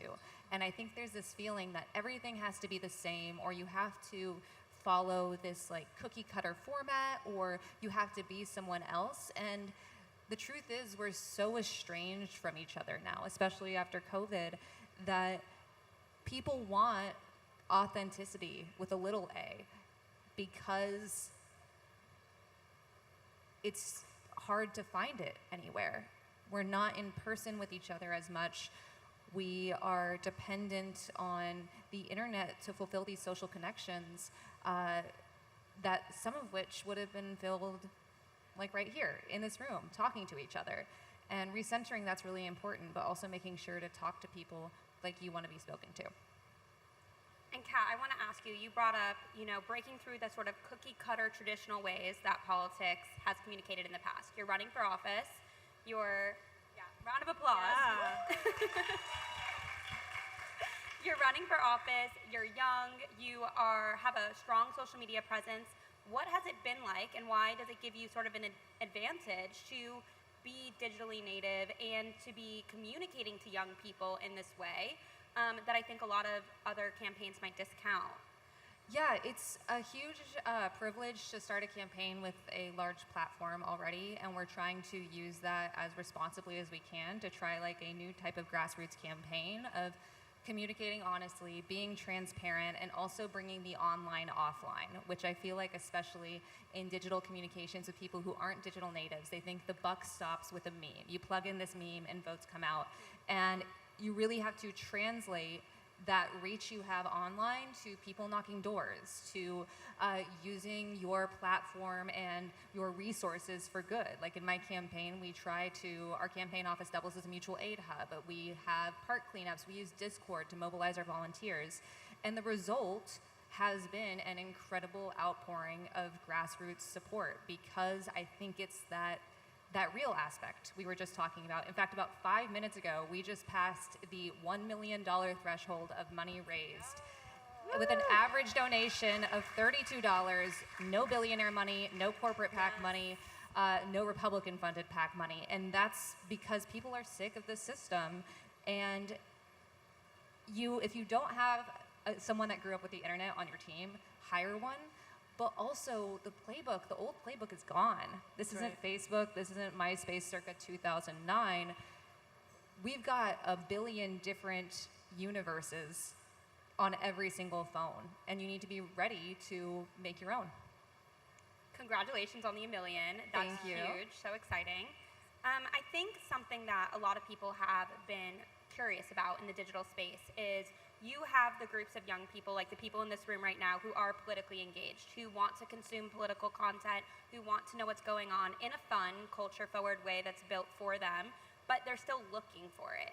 How do you build communication that's effective for disengaged voters, or people who are not interested in consuming political content? And I'm going to kick it to Glennis to start. Okay, well, I've done this with my work in Generator. When Alana and I founded Generator in 2016, we as millennials felt that the hyper-partisan nature of our system was so culturally disenfranchising. And we wanted to create content that was funny first and never pandered and didn't act like we knew better than anyone else, because we didn't. So why should we act like that? And I think that when you're looking for political content online, it is important to know what you like to watch and finding that online. Like Suzanne, again, is really great at that, because you're getting the information you need while also laughing along the way.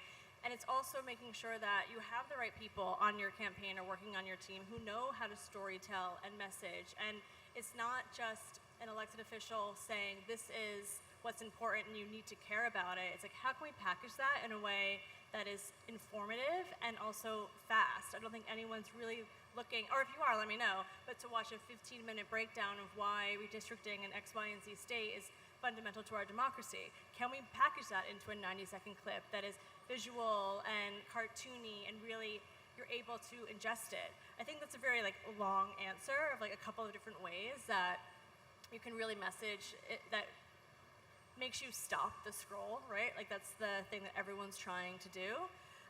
But that's one way. Suzanne, do you? Yeah, I would say, so for me, when I'm making content and when I'm putting things out, I am constantly thinking of that potentially apathetic voter or disengaged voter, or maybe they're not a voter at all. Maybe they haven't voted, right? Maybe they haven't even gone through those steps yet. They don't really think the system works for them. They don't think their voice really matters. That's who I'm thinking of. I'm not thinking of the person who's gonna write a thesis statement in my comments about capitalism, right? That's not my target audience. I'm not their target producer of content. That's fine, all good. But so what I try to do is create content sometimes that is politically adjacent. So it might not be a deep dive into policy, which I never do. I look at myself as more of a stepping stone. So yeah, maybe people don't want to hear every single in and out of the budget bill from me, but they might want to hear about how I'm, almost certain that JD Vance faked his dog Atlas. I don't think that's his real dog, and I stand by that, right? Or talk about Kristi Noem's hair extensions, how they never match. People can get into those, and then you know what?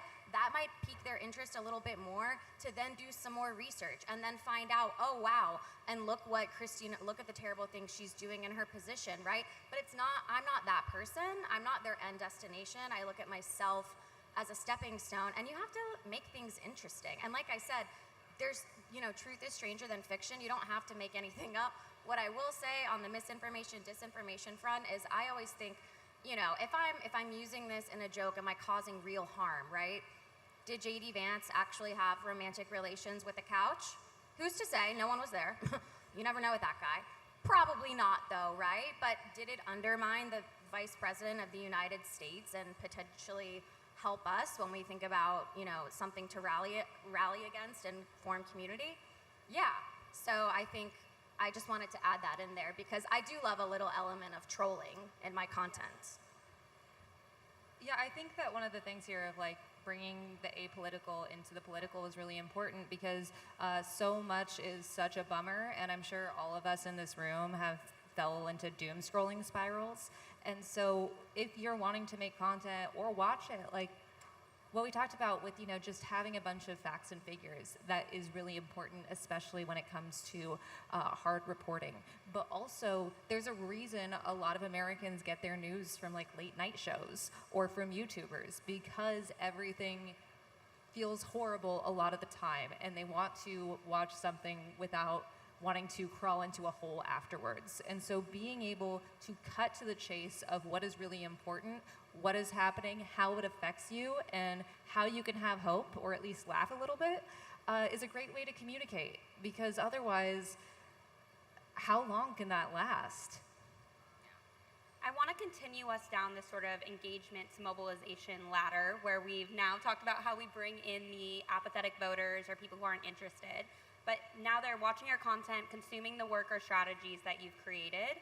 But we all know, especially in the last year, the news has been heavy, it's been dark, it's been emotional, it has felt overwhelming.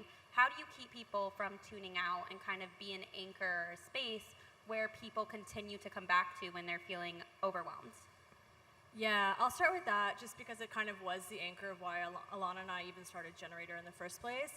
I just want to acknowledge that it is diabolical. It is exhausting. The flood the zone strategy of Steve Bannon and crew, it works, right? Like people are overwhelmed and they can't figure out what is important and what is not important. So I just want to, as they say, hold space for that. That as someone who does doom scroll, sometimes I put my phone down and I'm actually dizzy. It gives me vertigo. And that could just be like aging, but I don't know. But, sorry, what was the question again? I'm like, It's the aging. No, it is the aging. I'm a millennial. Sorry, guys. How do you keep people from tuning out? Yeah, I mean, I think it's okay to tune out, right? Like, you do need to take a break, and you do need to take space and go for a walk or touch grass or artificial turf or whatever it is, and get outside. aside because it is so much. I just really want to hold space for that. But I think you have to decide, like, what are the accounts you want to follow? What are the, like, late night show recaps that you want to see? How do you want to get your information? And just lock in for that, whether it's a new Substack or a newsletter, and you look at it in the morning and the evening. If there's a way to kind of protect your headspace around news and information, I do think that's important. I don't think that's obviously the final answer, and that we do have to be continuously engaged as citizens of this country in order to defeat all of this that's going on. Is something going on? Pardon? Is something going Yeah, on? something is going Oh, on, wow. just like down on the street. But yeah, I do think in order to make the time for it, you have to take the time to not do it. Yeah, I think that is really that's really right. I get asked a lot how to find good news sources, and I always tell people to find a reporter that they really trust, and always verify things if they sound too good or too bad to be true. Verify with 2 more sources, and then find where that reporter, who they follow, where they get their news, and set time to tune in. But I get the urge to want to know what's happening all the time. Humans' brains were not meant to do that, even if it's your literal job. So I am asking you to protect yourself, set aside time where you catch up on stuff, but also, like, it's so easy to feel powerless right now, which is why it's more important than ever to be involved, not just at like the local politics level, but helping out your neighbor. And that can take a lot of forms. Everyone has their own strengths, their own weaknesses. It could be running for office. It could be volunteering at your local animal shelter. It could be checking on your elderly neighbor who needs help with groceries. I know that we're like talking about tuning out, but sometimes you need to, or at least the digital aspect. And I say this as someone who's made her career on the digital side. There is nothing more important right now than being there for each other. This is when it matters most. This might be more tactical, but when I think of how I get people not to tune out, I think with I try to say community, not audience, but I've tried to make it a space where my followers and my community can connect with each other too. Like, generally, my comment sections have a pretty good vibe, and I think that's because I've tried to curate a channel that is welcoming and accepting of different backgrounds and different perspectives. I would also say I try to mix up the kind of content that I do. So yes, I talk about politics, but I talk a lot about beauty and hair and makeup and things like that, because people want to be able to hear those things too. And I think that if you have worked on your content to an extent that you can, make people care about you as a person, I think that also goes for politicians. I have a segment called Anything But Politics that I do with elected officials that's, focused on what they like outside of politics, because we're all clamoring to look at Obama's Spotify playlist when it comes out at the end of the year, right? Why don't we have more regular touch points like that? Why are politicians in these ivory towers? Let's bring them down to earth a little bit, because most of them, not all, most of them are a lot cooler than you would expect. And I think that showing their more human element, if they're not able to do that in a direct-to-camera sort of situation, we can do different kinds of interviews and filming with them. So I know that's a bit more tactical, but when I think of how am I going to get people to stop instead of scroll, I think of things like that. No, I think that's great, and I think people want to hear the tactical advice. So I'm going to ask you one more, Suzanne, is how do you decide in this kind of landscape where there is endless amounts of news, what you do, what you're talking about, and how you choose the topics that you're going to cover? I look at it as, can I say something that hasn't already been said? Can I say it in a different way? Can I say it in a better way? Is there a way that I can say this from a different angle, right? While I think consistency in messaging is super important, I don't think everyone's saying the same thing. I don't look at that as being consistent. I think there's multiple ways you can be consistent, right? So my most viral and successful videos have not been me repeating facts that everyone else has been repeating. It's just been looking at it from a different angle. So I think if I feel like I have something to add to the conversation, I'll say it. And this is advice I always give content creators, comedians: talk about the things you can't wait to talk about. Your excitement is palpable. That's where you see authenticity. If I were to get up here and talk about, I don't know, something I know nothing about, math, right? Don't ask me to do a multiplication problem. You would pretty immediately know this girl doesn't like math and she has no idea what she's talking about. I think that when you are being authentic with the things that you really, really, truly can't wait to talk about, you cannot wait to flip open your phone, you cannot wait to record it, you cannot wait to get people's reactions, that's where you need to stay anchored. I'm curious, of the folks in the room, who is already a content creator for politics, news, or government, or who would like to be? Can you raise your hand just to get a sense? Okay. Nice. Great. I would also say that I think every single person who has a phone, whether you have like 50 followers or 5 million followers, you have a platform and you have influence. Like those 50 people follow you for a reason. If there's something that you authentically want to speak to or speak about or like spread information on, you should do it because your audience, your community, your friends, your family is super, super powerful to hear from you. And your values are powerful too. Sometimes it can be scary to speak up for what you really believe in, and it's important to do so. And what you believe and where your morals are unique to you, and it's something that is a lot rarer in this space than I'd like it to be. So let's make it a bit more common. I love that.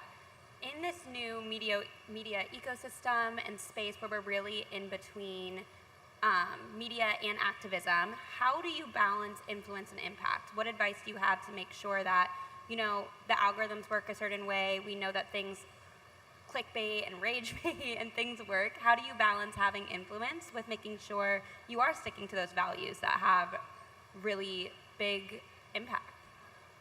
I'm a horrible person to start this off because I actually don't watch a ton of video content. I started making my video explainers about the far right because I realize most people get their information from video. And so I don't, were we talking about this? How my TikTok algorithm is, my friends call it an NPC algorithm. And I actually think it might be to my benefit because a lot of things are trying to copy each other to hit on this specific aspect that the algorithm will cling on to. Maybe take a break. Think about what you want to talk about, how you want to present it, how you would want it to be presented to you, and make it uniquely yours. You have your own experiences and your own talents, and that's what makes you special. And that's what makes every voice that you want to listen to unique as well.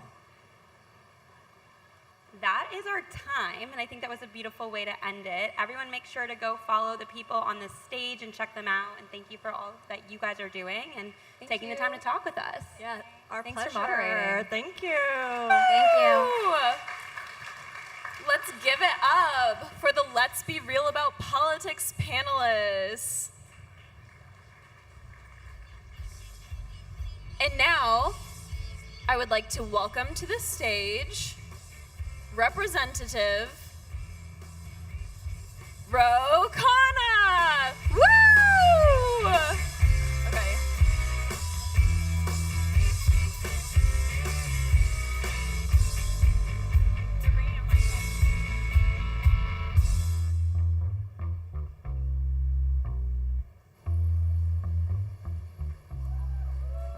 Good afternoon. I am so impressed by the conference, by the speakers, by all of you flying in, and I just want to thank you for what you're doing for our country. I want to speak on a serious note today, starting out, and they tell me that Fox News carried all of Speaker Pelosi's speech, so I'm hoping Fox News may carry some aspect of this, because what I'm saying today needs to be heard by our country and the world. As we gather here today, there is a man-made mass starvation taking place in Gaza. It is completely morally unacceptable. The United States must not be complicit. The Netanyahu government has denied from March to May any food going into Gaza. There are children in Gaza crying themselves to sleep because they do not have enough food to eat, enough medicine to keep alive. You have Netanyahu's government having restricted the places in Gaza where Palestinians can go get food. And when they go to those restricted areas, they have to choose between getting enough food to feed their kids or facing the gun violence and shots, as 1,000 people have been killed getting this food. Today, I'm calling very clearly and very simply. It is time for Republicans, Independents, and Democrats to make it clear as the United States of America, Mr. Netanyahu, let in the food. Mr. Netanyahu, stop blocking humanitarian aid and causing a man-made starvation in Gaza. The United States, the times of the United States providing you a blank check are over. There is a new generation in this country. There is a new generation in this country that is not going to watch you continue to violate human rights. And I want to be clear. There's some in my party who think that with an ally like Israel, we should not speak publicly to criticize them, that we should not speak publicly to contradict them. I have news for them. That time, that generation of politics is gone. The old guard and the old way of things is not the way forward for this country. We have a multiracial coalition of a new generation that will stand up for human rights, that will stand up for justice, that will criticize our own country or any country that violates human rights. And that message should be heard loud and clear. That's not a message from Ro Khanna. That's not a message from Democrats. That's a message from a new generation around this country that understands the value of human rights, the value of justice, and that will be a generation that ultimately rebuilds this country and ultimately triumphs. It is so important, not from a political perspective, because there are actually people, even on the right, who have called out what's going on. This is a moral stain on the world. It is a moral stain on our nation. And I hope all of us can speak out so that we stop seeing the images of starving children and starving mothers in Gaza. I want to also talk about trust and transparency in our government. I have been working with Congressman Thomas Massey to call for the full release of the Epstein files. And they say to me, Ro, why are you talking about the release of the Epstein files when we're losing funding for our health care, when they're taking away funding for food assistance, when they're providing tax breaks to billionaires, when they're deporting people without due process with masked ICE agents, when they're taking away funding from universities, when they're banning international students? Why are you so focused on this issue of the Epstein files? Because this issue goes to the fundamental issue of trust in our government. We cannot have in this country one set of rules for the rich and powerful and another set of rules for everyone else. We cannot have impunity for rich and powerful men who abuse underage girls and sweep that under the rug and pretend that the country can just move on without compromising who we are as a people. For too long in this country, the rich and powerful have had too much of a say in our government. And we need accountability. We need accountability for those who have committed the most heinous acts.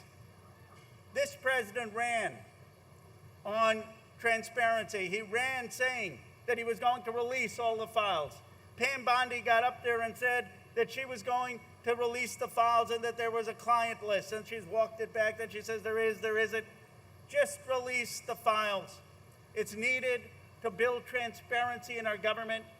It's needed to build trust in our government.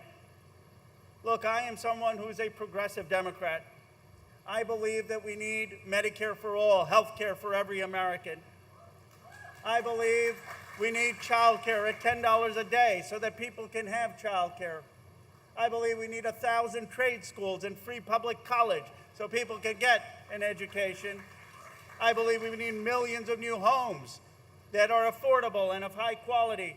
And I believe in a district like mine producing $14 trillion of wealth in 50-mile radius, more wealth than has ever been produced before, that we can tax the wealthy to provide health care and education and child care for every American.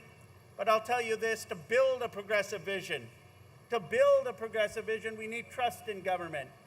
Joe Rogan asked Bernie Sanders, he said, Senator Sanders, you want to do these things with government, Medicare for all, child care for all, free public college, but you're also saying that the government has been corrupted by big money, by super PACs, by people who have wealthy interests. How can we trust government to do big things when government has been corrupted? My friends, for those who want a progressive future, for those who want a government that works to build security and opportunity for the working class, we must get rid of the big money in politics. We must restore a government for the people, by the people, of the people. The release of the Epstein files is not a magic cure for trust, but it is a first step. It's a first step to say we will have a new era of transparency. I'll end with this clear point. The old guard needs to go. The old ways have not been working. This party needs a new rebirth. This party needs a rebirth to stand for human rights. This party needs a rebirth to stand for the working class. This party needs a rebirth to stand for people over the donor class. This party needs a rebirth to find our courage in standing up for immigrant rights instead of running away when people talk about immigration. This party needs more people like you in Congress than the current people we have in Congress. I'm here to say that a new Democratic Party, a reborn Democratic Party, a populist Democratic Party, a multiracial Democratic Party, a Democratic Party that centers the working and middle class, a Democratic Party that looks like the future is a Democratic Party that can lead us back to victory and lead us to a better America. It's time to take back our party and then to take back our country. Thank you very much. Thank you for having me. Woo! Let's give it up for Representative Khanna. Woo!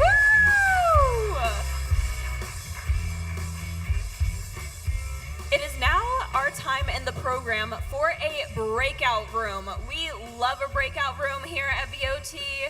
First, we have the Web of Connection breakout room. That is going to be in the back. If you like bonding, if you like throwing yarn, you're gonna wanna follow these lovely ladies to the back of this room.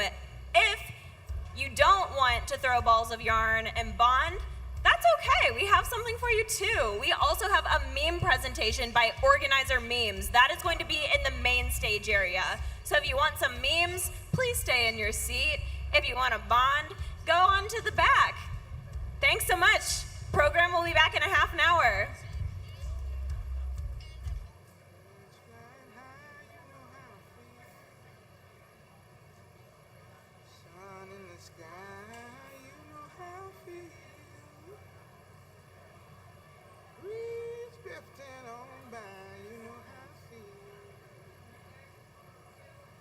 It's a new dawn.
All right, hello everybody. It's good to see everyone back. I know it's getting to that point of the day where we're really feeling the heat and the humidity, so we appreciate you all staying around because I think this is a conversation that is one of my favorites personally, and I think it's so important, especially in our current political climate. And so just to do a quick intro, my name is Ashi. I'm the co-executive director for the California chapter of Voters of Tomorrow.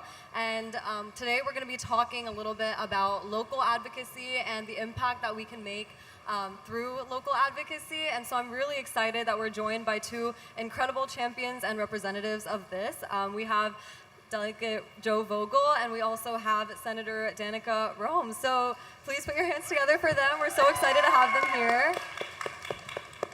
Awesome. So I know that both of you have been doing so much work at the state and local levels. So we would just love to hear a little bit about, how you got into this work, where your passion for this came from, and just your journey for how you reached where you are today. Can you hear me? What's up, Voters of Tomorrow? This is so fun. I feel like I'm at a music festival right now. This is great. Well, first, it's so exciting to be here. I love Voters of Tomorrow. Since I've been involved in the legislature, I've had the opportunity to, be here at this conference a number of times and get involved with the organization in a number of ways. And something I'll never forget was that when I ran for Congress, Voters of Tomorrow was the first organization to have my back. So I am forever grateful for that. Look, I got involved, I was a high schooler, got involved in my local community, getting involved in campaigns, getting involved in different nonprofit organizations. That really was the entry point for me. And, some of the folks that I met in that early involvement, actually when I went on to run for the state legislature almost a decade later, were the folks that had my back and endorsed me and helped me get to the state legislature. So getting started early is really important, and I'm glad to see you all are here and getting involved. Well, hey everyone, my name is Danica Rome. I am grateful to represent the people of Western Prince William County, the city of Manassas, and the city of Manassas Park in the 30th District of the Senate of Virginia. And one of the things about getting to represent your lifelong home community is that when you get stuff done for people, number one, they let you know real fast whether it's working or not. And number two, how did I get involved? It's because as soon as I graduated college, I came home, and for the next 9 years, 2 months, and 2 weeks, I worked as the lead reporter of the Gainesville Times, the Prince William Times, covering my lifelong home community.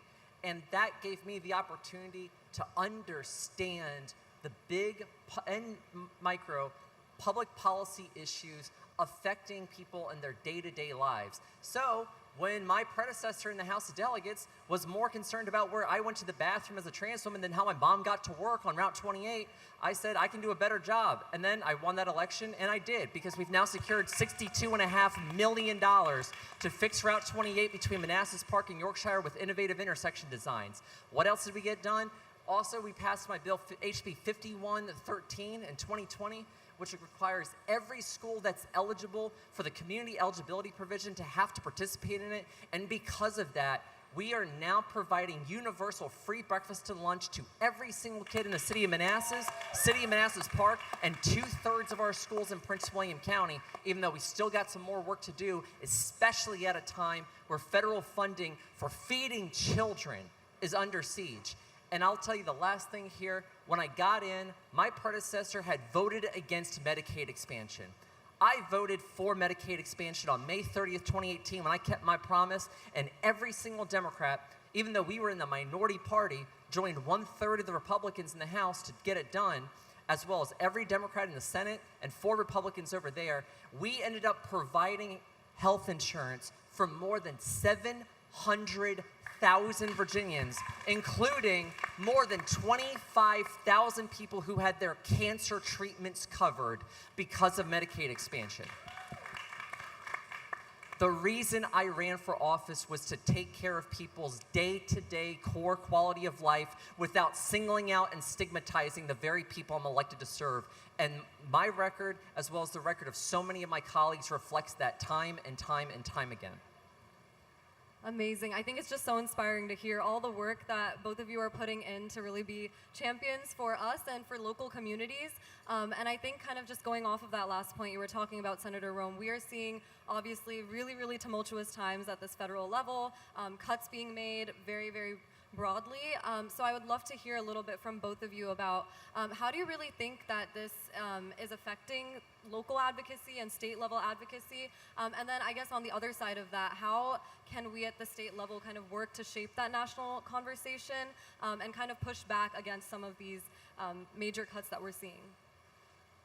Imagine for a second you're in rural Virginia where your locality voted 60, 70, 80+% for the President of the United States, and then you just found out that the bill that he's signing could very well close your local hospital, and you have to drive hours in an emergency to get the care that you need, where you could end up sicker than you started, or you could even die.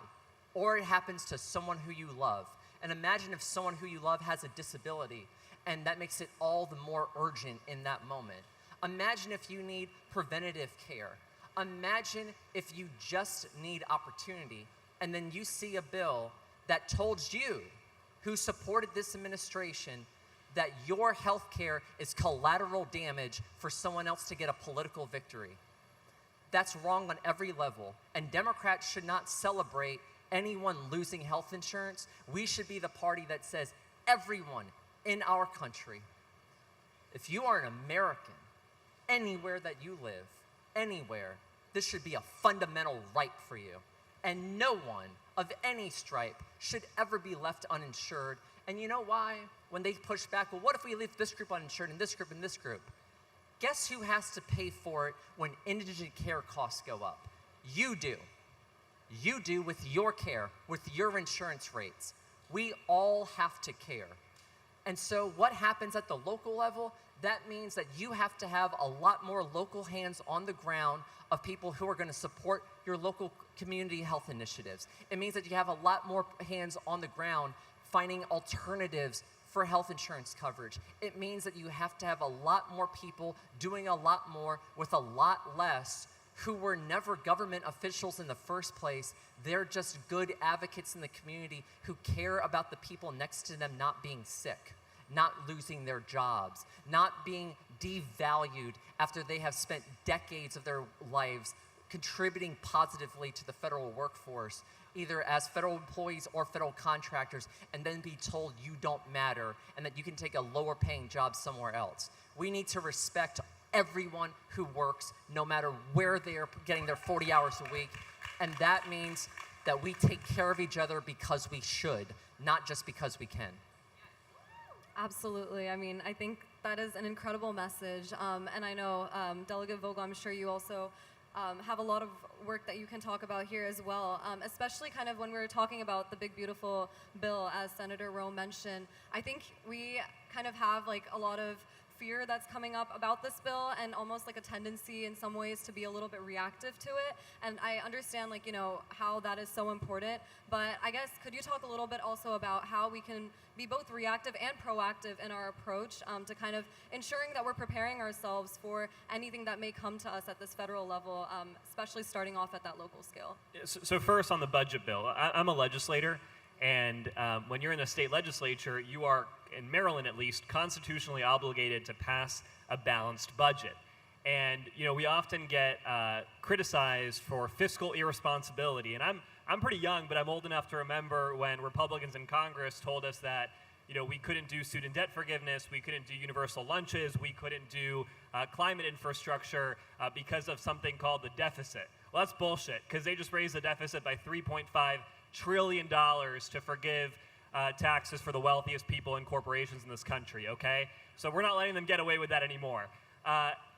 In terms of, you know, what the consequences are for the state, those cuts are going to have real impacts for our ability to budget. And we were already going into our, you know, we've been dealing with a deficit at the state level already, and these cuts are going to make it even worse. And when we get back to Annapolis, we have to make difficult choices. And we, again, do not have the option of raising a deficit by $3.5 trillion, nor do I think we should.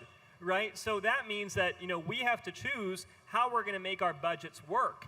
And that means the potential for real losses when it comes to education funding, real losses when it comes to transportation funding, real losses when it comes to continuing to build out Maryland's economy or climate infrastructure or whatever it is. So we're going to do everything we can, I can tell you as a state legislator, to defend the progress we've made, make sure that our budget reflects our values. But let's be very clear.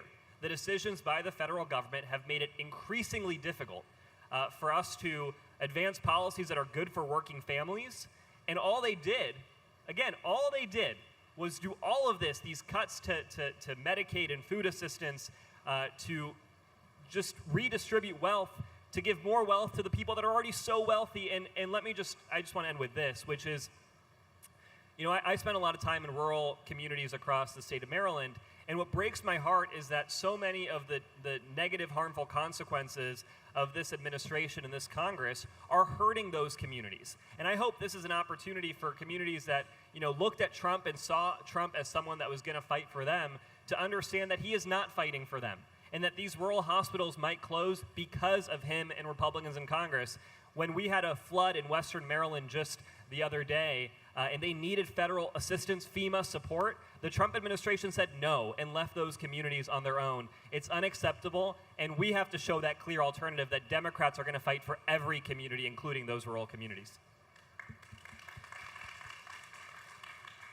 Absolutely. I mean, I think that this kind of vigor and just proactiveness is exactly what we need to be seeing. And I know that, there's a lot of us out here who are part of these grassroots organizations and part of different advocacy movements who are looking to see how we can support at that local level, how we can support our local communities. As one of the California leaders for Voters of Tomorrow, I know that that's something we're also trying to do and kind of look through the policy lens and look through the on-the-ground organizing lens and just see how we can plug in. So I would love to hear from both of you. How do you kind of see community building in all of this, and as we're trying to kind of combat these major changes that we're seeing, and how can we push back by building community-based coalitions? I think step one is showing up, right? I tell this story a lot. I was in Cumberland, Maryland, and I had we were at this event, someone walked up to me from across the room, looks me right in the eyes and says, "I hate Democrats and I hate politicians." And I was like, whoa, all right, this is going to be fun, right? But we started talking, and I asked her why, and we had a pretty profound conversation about what the issues were that she was dealing with in her everyday life and what her perception was of politicians. And to be honest, I kind of agreed with her perception of politicians in some way. But I made it clear that I was different. I was here to listen to her, and I was going to continue to show up. That person ended up becoming an active volunteer with our campaign and has been involved in our organizing efforts. But that wouldn't have happened if we didn't show up and had that difficult conversation. So, as you go back to your communities, we are unfortunately in a moment of immense opportunity when it comes to winning over people that are going to understand right now the real consequences of the Trump Republican agenda. Right? And we have an opportunity to share what our agenda is, what our vision is, and how it's different from theirs. But the first thing, if we don't show up and we don't have those conversations, we can't win. My first year in office, I'd been sworn in January 10th, 2018. I was at a town hall meeting, and during that time, I looked in the back of the room, and I could see members of my team furiously typing on their phones. I didn't know what was going on.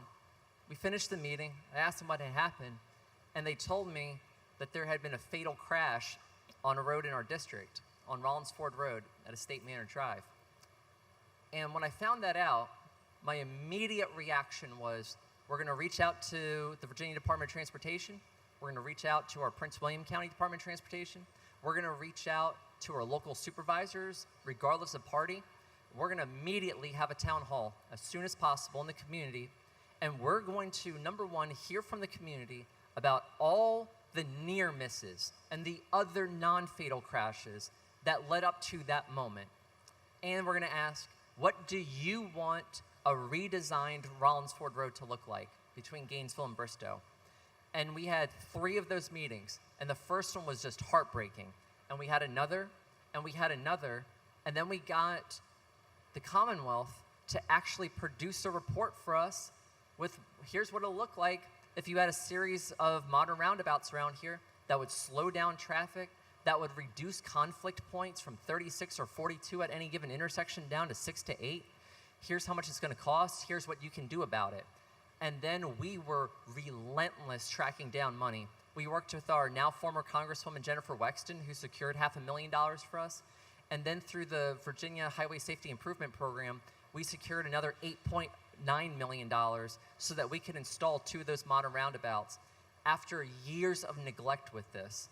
Because when you are focused on those discriminatory issues designed to pit people against each other, that means that you're not focused on saving lives, on preventing crashes. We hear all the time in our politics about, if you're on one side, or actually both sides, hey, we have an opioid crisis. We have a fentanyl addiction crisis. We have X, Y, and Z. And that's the realest of real that you're going to get. We then also hear about gun violence and how on the list of unnatural death leading causes, you'll have overdoses, number 1. You'll have gun violence, number 2. And immediately in third place, sometimes even vacillating with gun violence, you have transportation fatalities. And where is the urgency? Where's the passion? Where's the people who are willing to look you in the eye on the House and Senate floor and demand better? Because what? We just accept that every single day in Virginia and Maryland and DC that people have to die, that they don't come home because our infrastructure failed them that day? I refuse to accept that. And we worked and we worked and we worked until we got that money.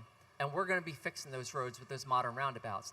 And then what we also did, we also went for Route 28, where we had fatalities over there. And I asked the community, instead of us telling the community, this is what we're going to do, tell us if you like it or not, we asked them, what do you want a redesigned Route 28 to look like? Here's every buffet of options that we have on the table. You tell us. And they said, we want restricted crossing U-turns. We want pedestrian access so it's safer. We want a raised median to prevent 40 to 50 crashes per year. And I said, deal. 1,334 survey responses we received after 2 public hearings on that. And guess what we're doing? We're now going to get it done. We're going to begin next year with all the utility relocation that we got to do. And we're just going to start the construction after that. That's community building, because it didn't come from the top down. We asked the people, what do you want us to do to fix your commute, to fix your area, to make it safer for you and your kids to cross the street? You might not think that that's a resonant issue that's going to go across everything. I guarantee you, Delegate Vogel and I have probably heard more about traffic problems in our districts than you could imagine. And if we tell them, no, that doesn't matter, no, you know what, they say it all the time, no one's going to fix it, they'll vote us right out, because that means that their government wasn't responsive on their core quality of life issue. You want to save lives, you want to do something big that impacts people and brings people together, why don't you take care of their commute? Why don't you make it safe for everyone to live here because of where they live? Thank you so much. I think that's so pivotal. I mean, understanding how like this cross-functional collaboration and community building at the local level is so foundational and pivotal to anything that we are trying to accomplish at all scales of government. I think that's just so important to hear. And I know it's been so inspiring for a lot of us, especially maybe people here who are considering running for local offices as well. And so I just wanted to thank you both so much for your time and for all of the advice that you've provided to us. And I think it's been an incredible learning experience speaking with you both. Thank you so much. Thank you. Thank you. All right, let's give it up for our last panelists of the day.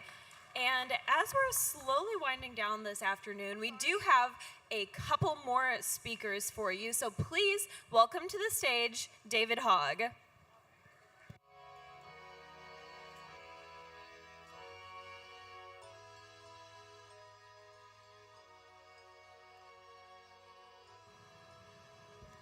Is this where I'm speaking? I guess. How are you guys feeling? Good? I know it's hot. I don't know where to stand or where to sit. I'll just sit here because you all are sitting. It's a very interesting time in the Democratic Party right now, to say the least.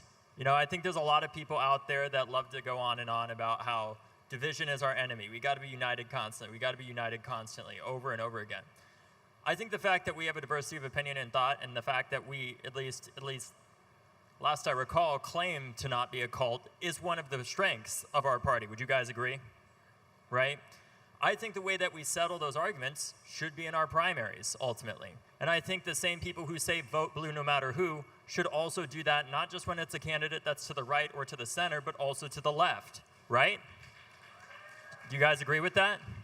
Because I think it is bullshit that there are people out there who love to go on and on about how we have to vote blue, no matter who, over and over and over again, and now refuse to support the Democratic incumbent. Well, I would call that hypocritical, right? It's the same people that go on and say, no, we can't challenge incumbents, that they themselves went out there and challenged incumbents multiple times. Does anybody want to take a guess at how many times Hakeem Jeffries challenged people that were Democratic incumbents to get to his position? Give you a hint, it's more than twice. 3. Last I checked. Maybe it will be 4 by the end of this. I don't know. But it's absolutely ridiculous, because if we're going to have principles, at least stick to them. If you're going to call people out and try to shut them down, have principles, right? I think that as the Democratic Party, our strength can be found in democracy, right? I think that we need to get voters to vote for us, not based off of how long we've served in a position, or based off of how bad our opponents are, but based off of how good we are, right? Right? I don't know about you all, but I'm tired of the politics of incrementalism when we need massive systemic change in this country for so many young people that feel like hope is a total fallacy and futile in this moment. Because that's really what scares me. I think that is a greater threat to democracy than Donald Trump or any single one person. It is the belief that it does not matter what you do, it does not matter how hard you work, that it does not matter because you cannot make change. That is what they want us to believe. That is what Republicans want us to believe. They want to run on the idea that government can't work and then get elected and do such an awful job by cutting things like Medicare, cutting things like Social Security, cutting things like food stamps and more, that they try to make the American people believe that the government cannot serve them because of the intentionally awful job that they did. Now, I don't know about you all, but when there's an organization that is doing terrible, I don't blame the organization, I blame the leadership. And I think it's time for some new leadership in this country and in this party. Because I want people, when we look at the Democratic Party, people should vote for us not based off of the amount of harm that we don't do in comparison to the other guy. It should be based off of the amount of good that we do, because we understand that bad government is not a consequence of government itself. It is a consequence of bad leadership. Because we know in the Democratic Party, the single best thing that we can use to combat the special interests that have eviscerated the American dream, that have broken young people's faith in the future of this country, is the government itself. It's not those special interests that are funding campaigns. It's not the corporations that are going out there and funding these campaigns. It's the government. But we have to make it work, because our generation obviously is losing faith that government can do anything.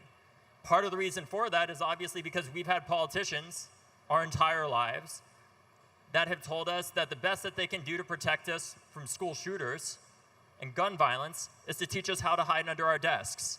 It's to tell our teachers that on top of being a teacher, not only do you have to be a nurse, but you also have to be a police officer.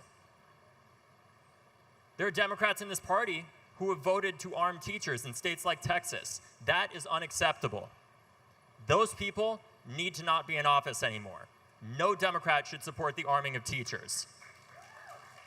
And that's why we're proud to do this work at Leaders We Deserve, because people will go on and say, well, it doesn't matter what happens in these primaries. We just only need to focus on Republicans. I think it is possible both to defeat Republicans and acknowledge the fact that in the Democratic Party, we have work to do too, to improve ourselves, right? Because guess what? We're not a cult. At least last I checked, we claim not to be. And that's why we're so proud to support people like Molly Cook in Texas, where in her race, she was written off by a lot of the establishment. She was running for Senate. She's an abortion rights advocate and a community organizer that stopped the expansion of a highway that would have destroyed hundreds of homes in her community. When she was running, many people thought that she couldn't win. They thought that she didn't have a chance because she didn't come from the traditional political establishment. She was running against somebody, a different Democrat, who had voted not only to arm teachers, but voted to give them $25,000 for being armed, effectively saying one of the only ways that you could get a raise in Texas is by as a teacher, is by getting a gun.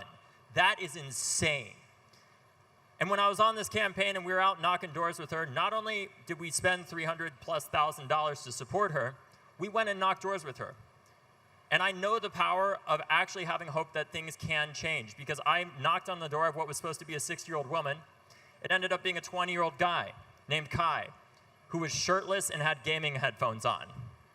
And when he answered the door and I said, hey, have you heard about this candidate? She supports abortion rights. You know, she's a great community organizer and all this stuff. He said, that's cool, but what corporations are funding her campaign? That was his first question to me as a 20-year-old. And I got to say, because Leaders We Deserve endorsed candidates do not take corporate money, that she's not taking any corporate money. He's like, well, who's funding her campaign then? And I said, I am. Leaders We Deserve is. Our 200,000+ individual donors are.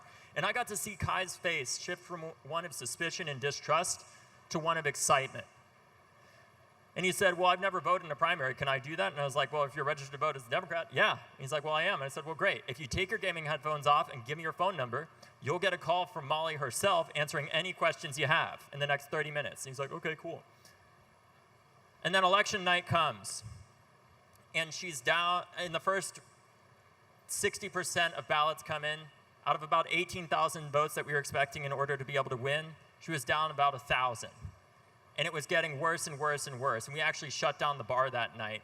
And I went back to our hotel, and it looked like she was not going to pull it off. And then right before I went to bed, I took out my phone, and I hit refresh one last time on the election results page. You guys know the feeling. And it said, with 100% of precincts reporting, Molly Cook wins by 62 votes in that election, become the youngest state senator in Texas. And some of you may not think that it matters because it's a blue seat, but Molly is now spearheading the charge against the ridiculous and unconstitutional gerrymandering that they're trying to do in Texas right now, where they know because Democrats are gaining popularity and power, Republicans are trying to draw them out of it, and Molly is leading the charge against that, when many other people feel like there isn't anything that they can do. That is the power of that one vote, because I called Kai the next day and I said, hey, did you get a chance to vote? And he said, yes, I did. Thank you so much. That was the first primary I ever voted in. And he was her 62nd vote in that election. If people believed that change wasn't possible, if they bought into the bullshit politics of just of being the party of we can't instead of we can, Molly would have never been elected. Hundreds of people wouldn't have showed up to go door knocking for her.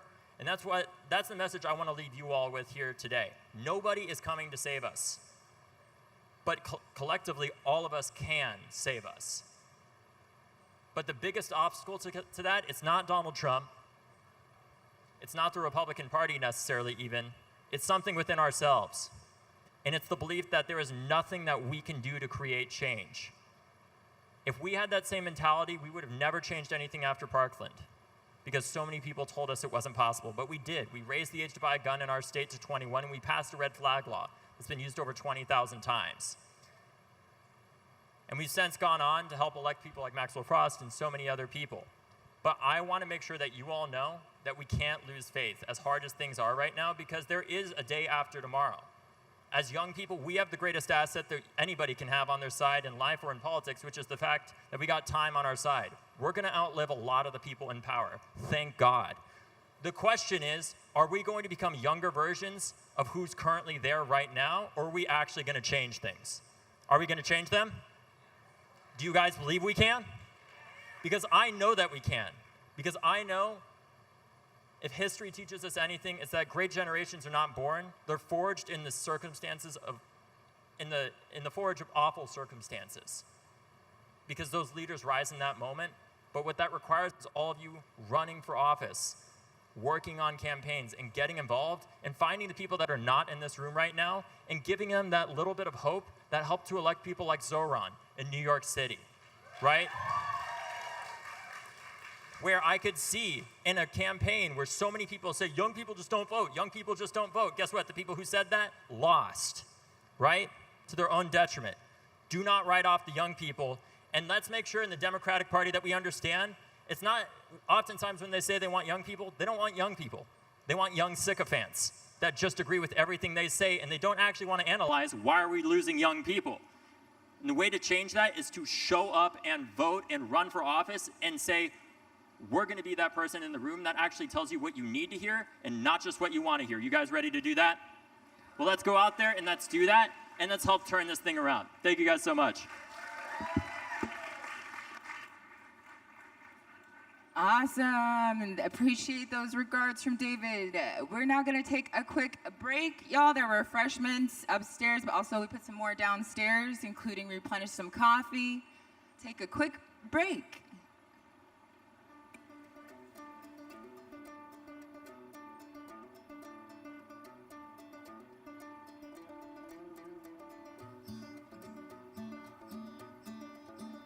This ain't Texas, ain't no hold 'em. So lay your cards down, down, down, down. So park your Lexus, throw your keys up, stick around, round, round, round. And I'll be damned if I can't slow dance with you. Come pour some sugar on me, honey, too. It's a real live boogie and a real live hold down. Don't be a bitch, come take it to the floor now. Woo! There's a tornado in my city, in the basement. That shit ain't pretty.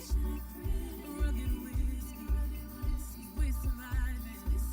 Over red cup kisses, sweet redemption, passing time, yeah. Ooh, one step to the right, we headed to the dive bar we always thought was nice. Ooh, run me to the left and spin me in the middle, boy. I can't read your mind. This ain't Texas, ain't no hold 'em. Lay your cards down, down, down, down. So park your Lexus, throw your keys out, stick around, round, round, round, round. And I'll be damned if I can't slow dance with you. Come pour some sugar on me, honey, too. It's a real live boogie and a real live hold down. Don't be a bitch, come take it to the floor. I'll be damned if I cannot dance with you. Come pour some liquor on me, honey, too. It's a real live boogie and a real live hold down. Don't be a bitch, come take it to the floor now.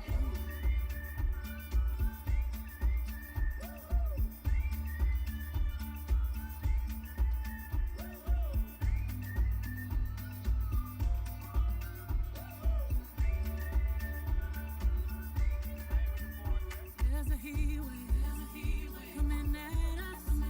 Too hot to think straight, too cold to panic. All of the problems just feel dramatic. Now we're running to the first bar that we find, yeah. Ooh, one step to the right, we headed to the dive bar we always thought was nice. Ooh, you run to the left, just with me in the middle, boy. I can't read your mind. This ain't Texas, ain't no hold 'em.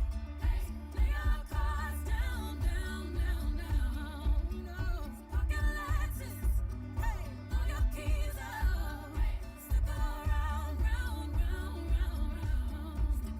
And I'll be damned if I cannot dance with you. Come pour some sugar on me, honey, too. It's a real live boogie and a real live hold down. Don't be a bitch, come take it to the floor. I'll be damned if I cannot dance with you. Come pour some liquor on me, honey, too. It's a real live boogie and a real live hold down. Don't be a, come take it to the floor now. Ooh. Take it to the floor now. Ooh. Spurs. To the floor now. Ooh. Ooh. Ooh. Ooh. Shoot. Come take it to the floor now. Ooh. And I'll be damned if I cannot dance with you. Baby, pour that sugar and liquor on me too. Spurs, boots, sologenic, photogenic, shoot.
gotta make sure I'm right.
Okay, y'all.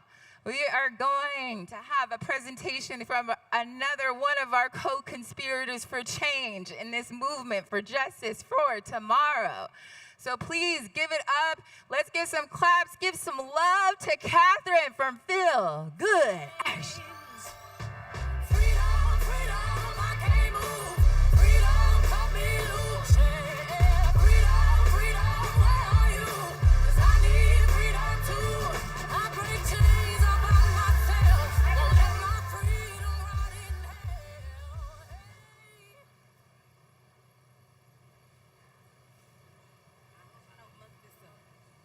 Hello. Hey, everybody. Thank you so much for being here and coming to the front and getting your popsicles. It's a little hot, but popsicles make everything better, right? Yeah. I like interaction, and I like for you to talk back to me. I used to go to church. Not that I don't go anymore, but I used to really go. And they do this, like, amen thing. You don't have to say amen. That's weird. But you can just say, yay, or hey, or yes. And I'll know you're really feeling it. Okay. We'll go to the next slide and get started. My name is Catherine. I'm with Feel Good Action. Feel Good Action is an organization along with Feel Good Impact. And am I getting feedback? I'm good. Everybody can hear me good? Okay. See? Oh, yes. Amen. Amen. I love it. Okay, Feel Good Action and Feel Good Future are organizations together, and we do digital media. And we do this to make impact and measure impact for organizations like trusted messengers in the community and on the ground. It's really important for us to partner with those of you who are making impact, right? You're doing all these amazing things in the community in your organization. So today, we're going to talk about pre-registration. Oh, thank you. Pre-registration, partner impact and how you can partner, and also how you can just get involved today. Is anybody in the room 16 or 17 years old? Okay, great. Shout out to the 16 and 17-year-olds. Give them a hand. We like 16 and 17. Okay, let's go to the next slide. I have something really cool in store for each of you. But as I mentioned, Feel Good Future and Feel Good Action and Feel Good Impact, we use digital media to motivate and to measure actions that advance just societies. It's really important for us to take digital action because we can meet people where they are, right? We can meet you beyond the football field or the game and all of that. We can meet you everywhere. So that's what we do at Feel Good Action. We're gonna go to the next slide. I really wanna get into the good and meat of it all. Okay, so what is pre-registration and why does it matter? So pre-registration is where are my 16 and 17-year-olds again?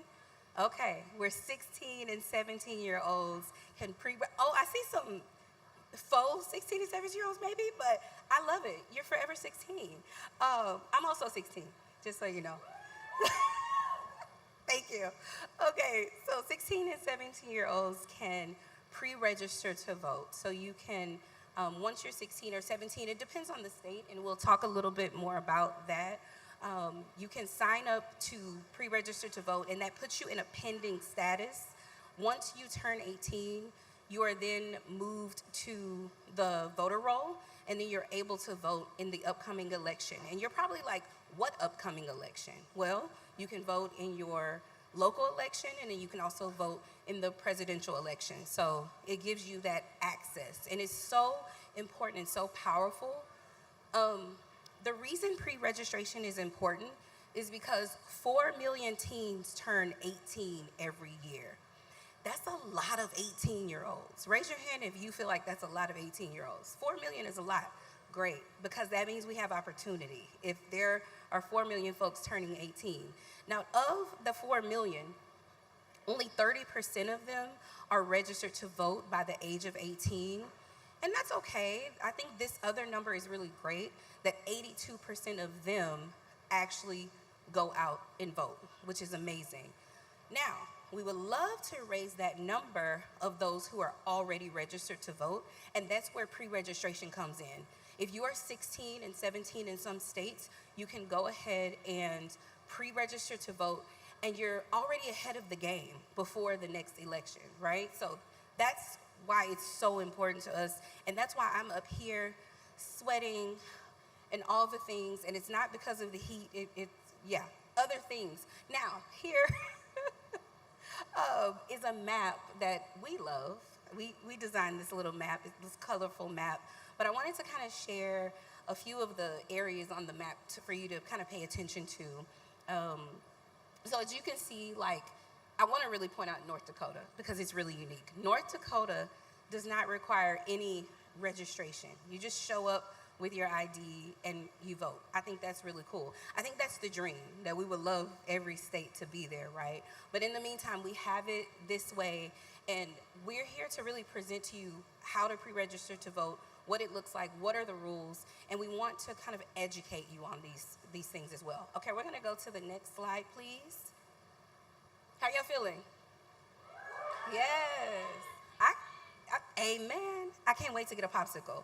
Okay, so what is Feel Good Future? You're like, this woman keeps talking and saying pre-reg, pre-reg, pre-reg. Feel Good Future is Feel Good Action's pre-registration program and youth civic action program. It's designed for you and by you in mind, right? So we combine civic education, civic action, and digital media because we are experts in digital media. That is how we are able to drive everything home and measure impact, is through that digital media. And we help our partners do that. And I'll talk about our partners in a little bit, but as far as for teens and those of you who can pre-register to vote, these are the things that you kind of sign up for and get.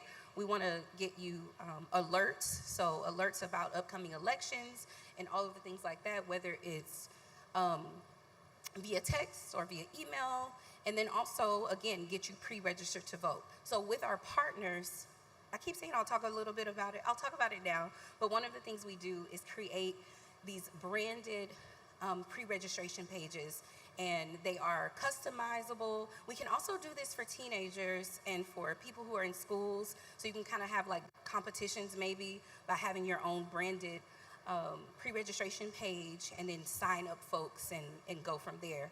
So that is what we do, and then we also provide digital tools for youth, in the world, in the country. Okay, next slide, please. Does anybody have any questions, any thoughts? Not yet? Okay, great. All right, so here's our partner impact.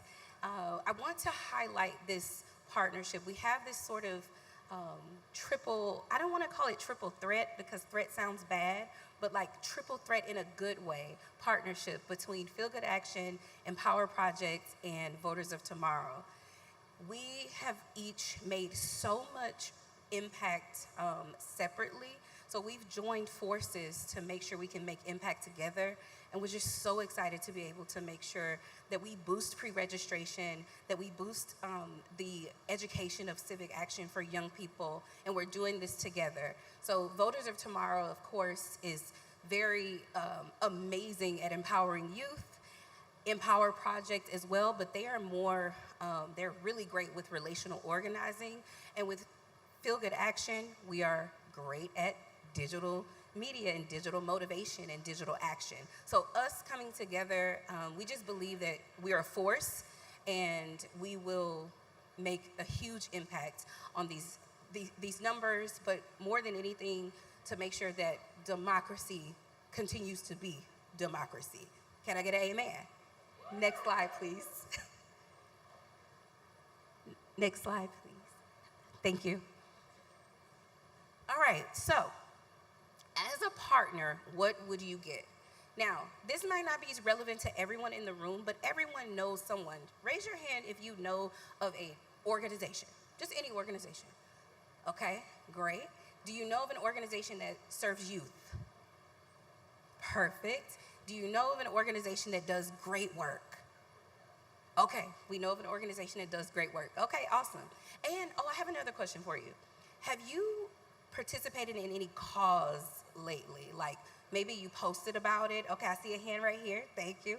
I see hands right. I love it. I love it. Participating in a cause. Have you posted about it? Okay, see, all of this is digital media, digital, all the things. Okay, great. So with our partners, what we do, we provide custom branded voter registration pages and pre-registration pages in this case. We also provide civic content.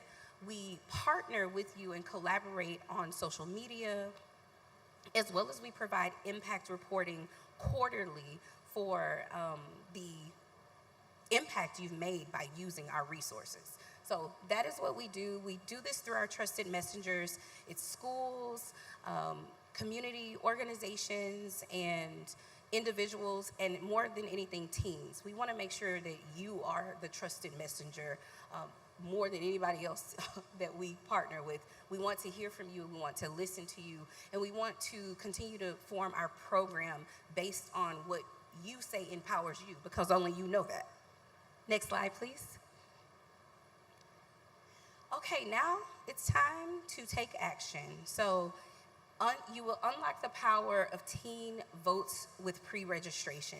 If you know of any organizations, I saw a bunch of hands that said you knew of organizations that supported youth. So feel free to share this with them. You can get the QR code here. You can also just like text a friend and say, hey, have you heard about pre-registration? It's a thing. Oh, I didn't know. Most people are like, I didn't know this was a thing. So let them know it's a thing and how they can get connected with us. We would love to schedule a call with you, and it doesn't matter if you are 16 or 17 in the room or if you have an organization. We would love to just chat with you because you all have so many great ideas. I was privileged to meet so many of you downstairs and talk to you about what you do and what you feel and all the things, and it's really, I'm really motivated to go back and just continue to do this work because of meeting all of you. So last but not least, next slide, and it's our final slide. You can take action right now by scanning this QR code. If you are not pre-registered to vote, you can pre-register to vote. If you are, you can scan that code and take that link and send it to your friends and let them know if they're not pre-registered to vote to go ahead and do that, because we can all make a difference together. We can all make an impact together, boost those numbers, and really, I don't know, make real change. And I'm excited about that. So grateful for each and every one of you for giving me your time and your amens. And thank you so much. Thank you. Take care.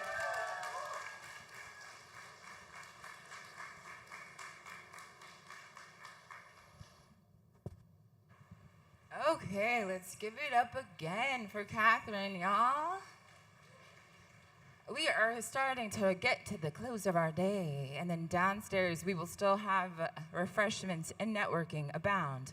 So, again, sticking with our co-conspirators for change, up next to the stage, we're gonna have Stevie, who is joining us from Sunrise Movement.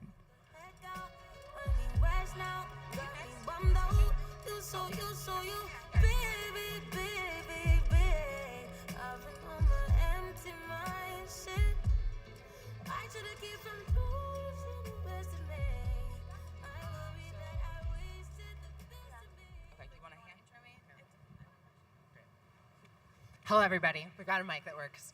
How are y'all doing? We're staying awake and stuff with the heat. So my name is Stevie. I'm the political director and co-founder of Sunrise Movement. Who here has heard of Sunrise Movement? Okay, some people. So we started in 2017 in a time not unlike the one we are in right now, where we were getting steamrolled every day, it felt like, by the first Trump administration. And we called ourselves Sunrise because we said, as sure as the sun rises every morning, we're gonna win. It didn't feel like we were winning in the day-to-day, but we said, we actually, thank you. We actually have the public on our side. Majorities of people in the country wanted to have action on climate change, wanted the government to protect our air and water, and many people told us that what we were trying to do was never going to happen, that this thing called the Green New Deal, that was a pipe dream. And, you know, right before the 2018 election, Nancy Pelosi said, we're not really going to do the climate change thing next time around. It's going to be a tertiary issue. Climate change was ranked like the 21st priority for voters ahead of the 2018 election. And then we got to organizing, and we proved a lot of those people wrong. We made climate change a top issue in the 2020 election. Millions of people. Who here was part of a climate strike in 2019? Anyone? A couple people? Yeah? Millions of students walked out of class and forced the political establishment to actually take this seriously for the first time in US history. And we worked with other organizations, some of them in this room, to elect a new generation of political leaders, people like AOC, people like Jamal Bowman, and we forced the Biden campaign to really put climate change at the center of their agenda, and our executive director at the time, Varshini, was on the task force that the Biden campaign created to develop their climate platform that then got turned into law. And we pushed real hard. You know, this guy, Joe Manchin, threw some wrenches in the path, but we organized around the country. People were organizing hundreds of protests at members of Congress's offices. We had people walking hundreds of miles to Washington, D.C. from their states, bringing with them the debris of their homes that got destroyed in hurricanes. We had people, 5 people with Sunrise went on hunger strike for several weeks outside of the White House to demand that Congress finally deliver. And at the end of the day, we did win the most transformative climate legislation we've ever seen in this country, and one of the biggest climate investments we've seen in the world. 1 million green jobs were created, and wasn't everything we need to stop the climate crisis, but it was like a really, really huge step forward. It's a really big deal. And I feel like in times like this where it feels pretty bleak, I feel like every day I like open my phone up and it's like there's just like a stream of bad, horrible things, you know? Who's felt a little depressed lately? Yeah. I think about, I used to be a skeptic. I came in and here's the secret. I was one of the people who was just like, look, this is good that we're doing this, but are we really gonna make climate change a big issue? Like, I don't know, like it's hard. And people like me were proved wrong by us. And I think about the big fight that we're in. It feels insurmountable and it feels impossible. But what gives me hope is that I feel like we've seen in this country in the past like several years that when people do come together and really give it their all and organize and push, we can win and we can make what is seen as impossible, impractical, pipe dreams of young people into a political reality and make it politically inevitable. And I think that's the story of our generation in many ways, and I think that's why it's so important what we all are doing here about bringing our generation's voice into politics, because we sure as hell need to shake some things up in politics. And we need that kind of transformation of our entire political system right now.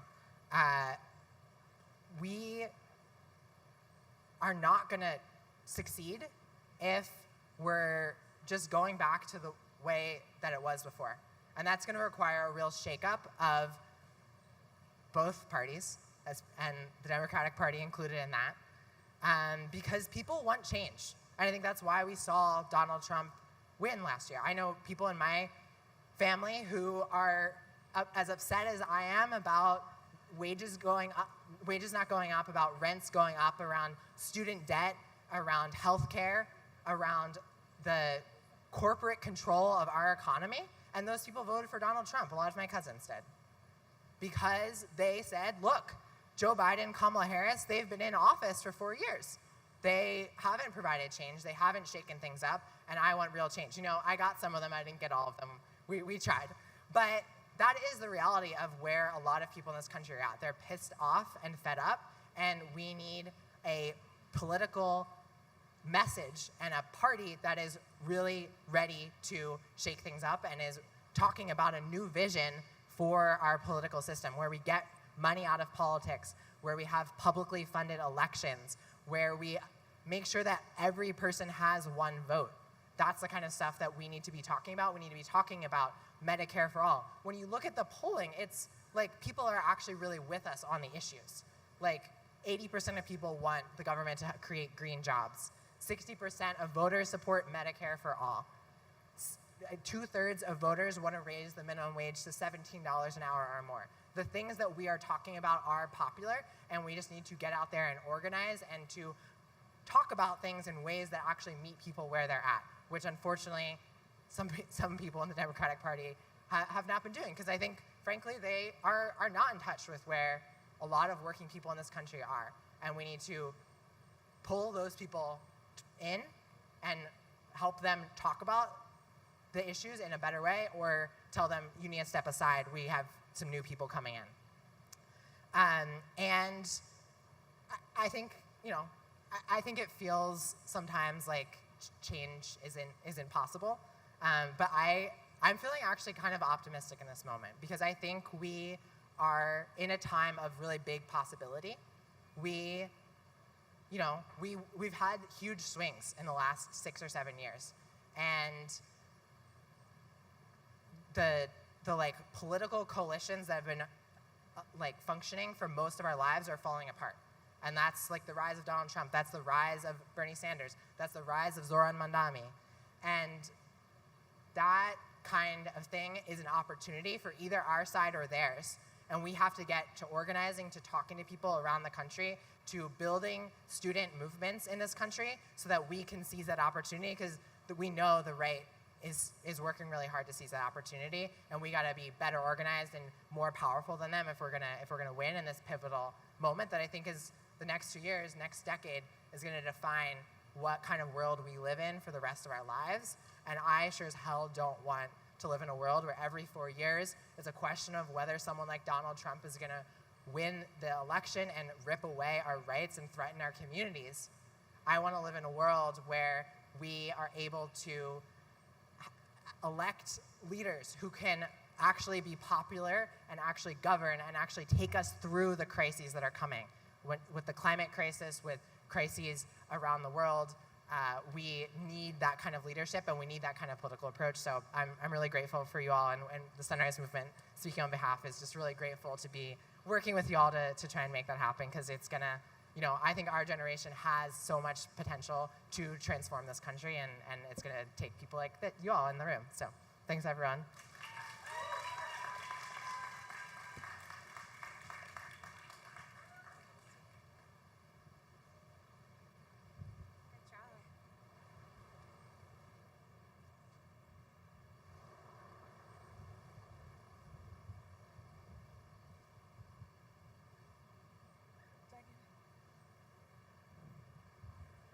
Do I get a song? On stage rocking out stir crazy, Coco flow like 1980s. Come lit still I drop lazy. None of that maybe energy. Okay, I had to make sure I got a song because I sure as need some energy, and I know all of you do. So before I even start yapping at you, I'm gonna need everyone to stand to their feet. I know, don't look at me crazy. Yes, thank you. It's the end of the day. I'm stealing a little exercise that I learned from one of my activist friends. It's called the whoosh exercise. I believe there's a lot of power in transferring energy to each other.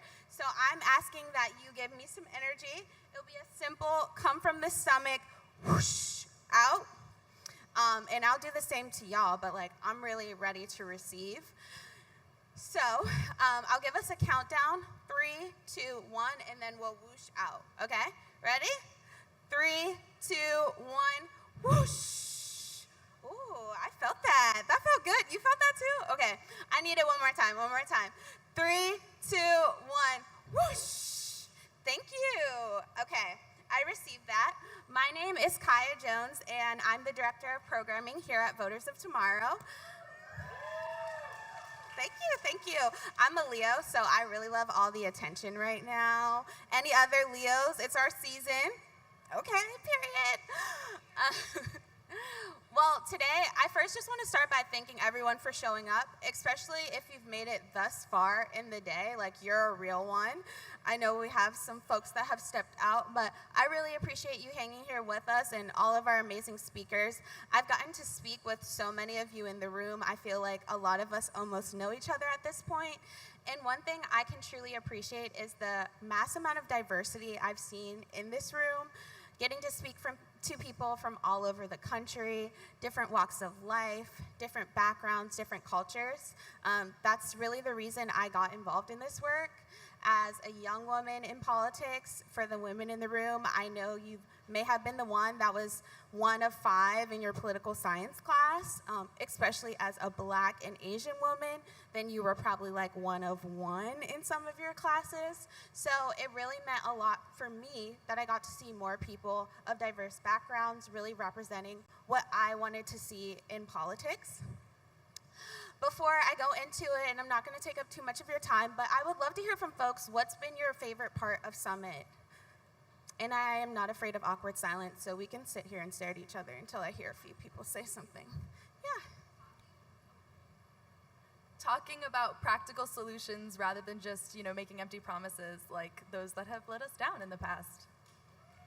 Yes, I love that. I think that was one of our main goals of Summit today, is to really think about how we can cultivate real change. So I'm glad that you received that.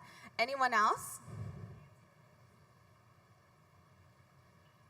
Hearing Nancy Pelosi speak. Of course, Miss MP, a legend. We're so glad that she was able to grace her presence on this stage. It's truly, I've never gotten to see Nancy Pelosi speak in person. I don't know about y'all, so that was pretty awesome. But before I go on, like I was saying, one of the reasons I got involved in politics was about diversity and really wanting to feel represented. The first time I saw a woman of color hold a political position was my grandmother. She served as the city councilwoman in our small town outside of Pittsburgh, Pennsylvania, for 3 terms until she passed away from cancer. At the time, I was 10 years old, so I had no idea the real impact that she was making. It wasn't until I kept coming back home for college break, and people were still speaking of my grandmother's name with such respect and reverence that I was able to understand the real impact that she was making on people in our community's lives. Feeding people, I was like, everybody loves my grandma because she can cook. But it was because she was using food as a tool to bring people together, to truly mobilize and create community and have real conversations about issues that we were dealing with over food, like we all did today with those tacos, yes. So that was the type of leader I wanted to be. I wanted to be someone who led with love, who led with purpose, and truly built relationships and built community. And that's a lot of what I like to do here at VOT. So that's why I'm here today, and that's why I believe a lot of you all are here too, is you want to be a leader that believes in bold and transformational change.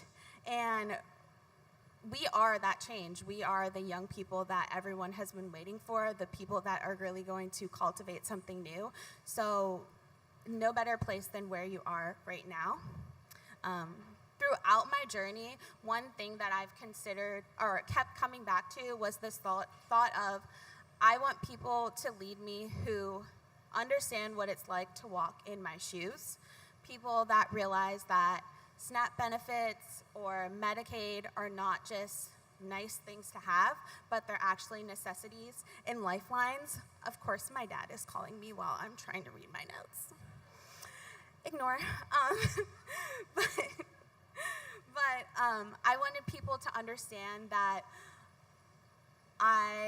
if I didn't receive a Pell Grant, then I wouldn't have been able to attend college. I wanted my representatives to understand that if I choose to want to have an abortion, that should be my decision, and I should get to choose that. And I believe that's what all of us in this room want, is that autonomy to really be able to live out our values and have people understand where we're coming from. I know we've talked about it a lot here, but the last few months have been really rough. And let's just pause for that, because personally, I've dealt with a lot of things, and I feel like it's a lot of the same things that folks have been dealing with. I rent, and sometimes I'm like, okay, I might need to pick up another job, because how am I going to pay my rent this month, especially when rent prices keep rising? And I think with this Trump administration and his allies, we're just seeing the ways that they've tried to dismantle our progress and all the things that we've had already accomplished and pathways that we were forming to really get to an opportunity where we're not just surviving, but trying to thrive. And it's really discouraging. And instead of using that discouragement, that distrust that has been built as a way to pull me down, I really want myself and all of you to use that as fuel. Fuel to power the movement as we go into a new election season, another election year. That's what fires me up in my role at Voters of Tomorrow. And because my job is all around building relationships, mobilizing people, and building coalitions, that's why I continue to show up each day. I really believe in creating clear pathways for people just like me, for young people, for all of us who deeply care about our communities and want to turn our passion into power. So before I leave the stage, I do have a few shameless plugs. If you don't know, now you know, Voters of Tomorrow has a chapter network. We have chapters all across the country in 30 states, I believe. I know Ashley, our chapters director, is watching this live stream. She's going to be like, you better not mess that up. So Ashley, this is for you. 30 chapters all across the states, chapters in 30 states, but more than 30 chapters, because we have multiple chapters in those states. And we would love for you to join one if you already have one in your community. And if you do not, maybe you are that person to bring it to your community. So there's something in your program, a QR code that you can scan on ways to get involved, or you can come speak to me directly right after this. If being involved in a chapter is too much of a commitment for you, I completely understand that. A lot of us are juggling a lot. There is another QR code where you can just join and get involved as a volunteer. Maybe it's 1 hour a week doing some phone banking, or maybe you can help us. We're going to be on the ground this year. So we're going to need some folks to be knocking doors, to be having these conversations on your campus about the issues that you care about. We could really use the help. And our power is numbers. And what I'd love to see about, unfortunately, I'll be transparent, the lack of resources on the progressive side is our communities coming together and really uniting. And I would love to see that more, of like all of us bringing our collective power in numbers and showing them what we have. At Voters of Tomorrow, we're not waiting for Congress to act. If we cannot get it done in Washington, then we will try the states. And if it doesn't work there, we'll also be working in our local communities. And I truly believe that's where you make the real change. But the point is that we're going to continue to show up no matter what. We're not going back. Ooh, I didn't even mean to say that. Of my VP, we are not going back. Yes, and that's our mission this year, to continue to find a way forward no matter what. This year, we're putting $3 million into competitive House district races ahead of 2026, and we're not just trying to win, we're trying to build real youth power. And we're going to be mobilizing, we're going to be on campus, we're going to be having conversations, we're going to be hosting town halls, and really scaling up digitally and distributed. So by 2026, they aren't going to know what hit them. I hope that today reminded you what you're fighting for and why you showed up. If it fueled you or stirred up any emotion in any kind of way, please don't let it end here. Bring a friend along, sign up for something, scan a QR code, even follow someone on LinkedIn, email me, please, anything. We're building something that's going to be really big, and I want you all to be a part of it. So thank you.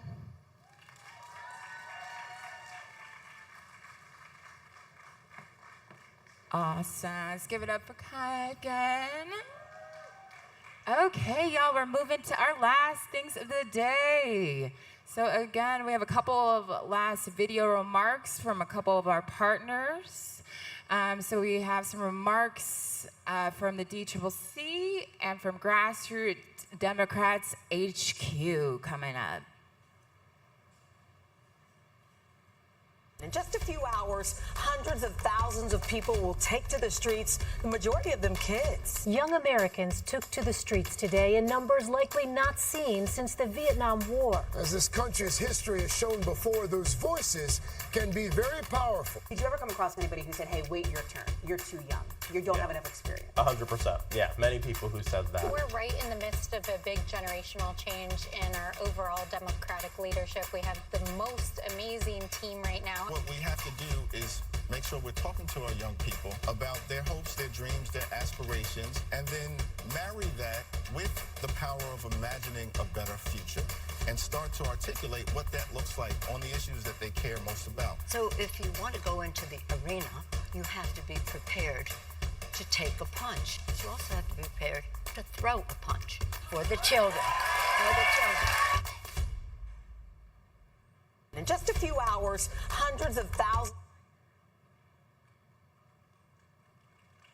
Hi, I'm Reggie, and I've been with GDHQ for a little over a year now as an organizer. One of my favorite things is canvassing, connecting with voters around the country, and also getting to attend events, hear from our elected officials. Hi, my name is Tanino Moreno, and I am an incoming sophomore at Howard University.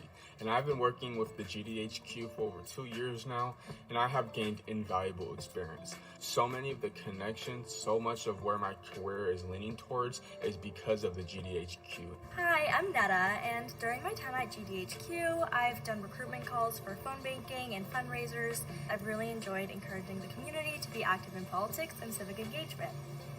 Hi, I'm Jaden McKinney, and I've been working with the GDHQ for almost 2 years now. I started off as a youth canvasser in CA 41, and then more recently, when I came back to school this past fall, I became a full-time field organizer for the 2024 election season. And very quickly, the GDHQ entrusted me to become the primary bus captain for our busing campaign. So through that, I worked directly with the Harris campaign and just was given so many opportunities that I in no way would have been given anywhere else. And this was just an incredible opportunity that I would not have traded anything for. So if you are my age and looking to get involved, I would highly recommend the GDHQ because there's nothing like it and it's an investment in your future. Hi, I'm Reggie, and I've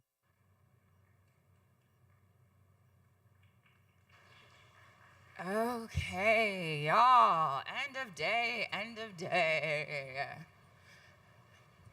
Okay, folks, we're hitting the end of the day right now, and we have last two things we're gonna do, just so you know, is that we're gonna have one last set of special remarks from a special guest, and then we are going to have Bailey close us out from the Voters of Tomorrow team. And then we're gonna move downstairs where it's still lovely and cool, and there's games, and there's chocolates and other things down there ready for folks. So last couple of things, y'all. So I'm gonna go ahead and give it to the person who's giving us special remarks in this moment, who's also from the great state of California. So here we go. Hello, voters of tomorrow. I want to thank you for everything you all are doing to organize, empower, and advocate for Gen Z. I am so excited about your work. It is critically important that we have organizations such as this who understand that we must be intentional about lifting up our young leaders and encouraging your ambition. Your generation has grown up on the front lines of so many crises, from COVID and the climate crisis to gun violence and mental health. You know what's at stake, and you are not waiting for someone else to figure it out. You refuse to be passive. Not only are you demanding action, you are actively shaping the future. And we need to invest then in your generation. I think of you the way history thought of the greatest generation. Remember when our country made a decision to invest in their future with the GI Bill, affordable housing, and economic opportunity. So we've done it before. And in this moment, I believe it is time we do it for you. So keep building your political power. Keep building community. Keep building coalitions. Keep challenging the status quo. And born out of our love for our country, keep fighting to build a country and a nation that works for everyone. And I look forward to continuing in the fight alongside you. You take care.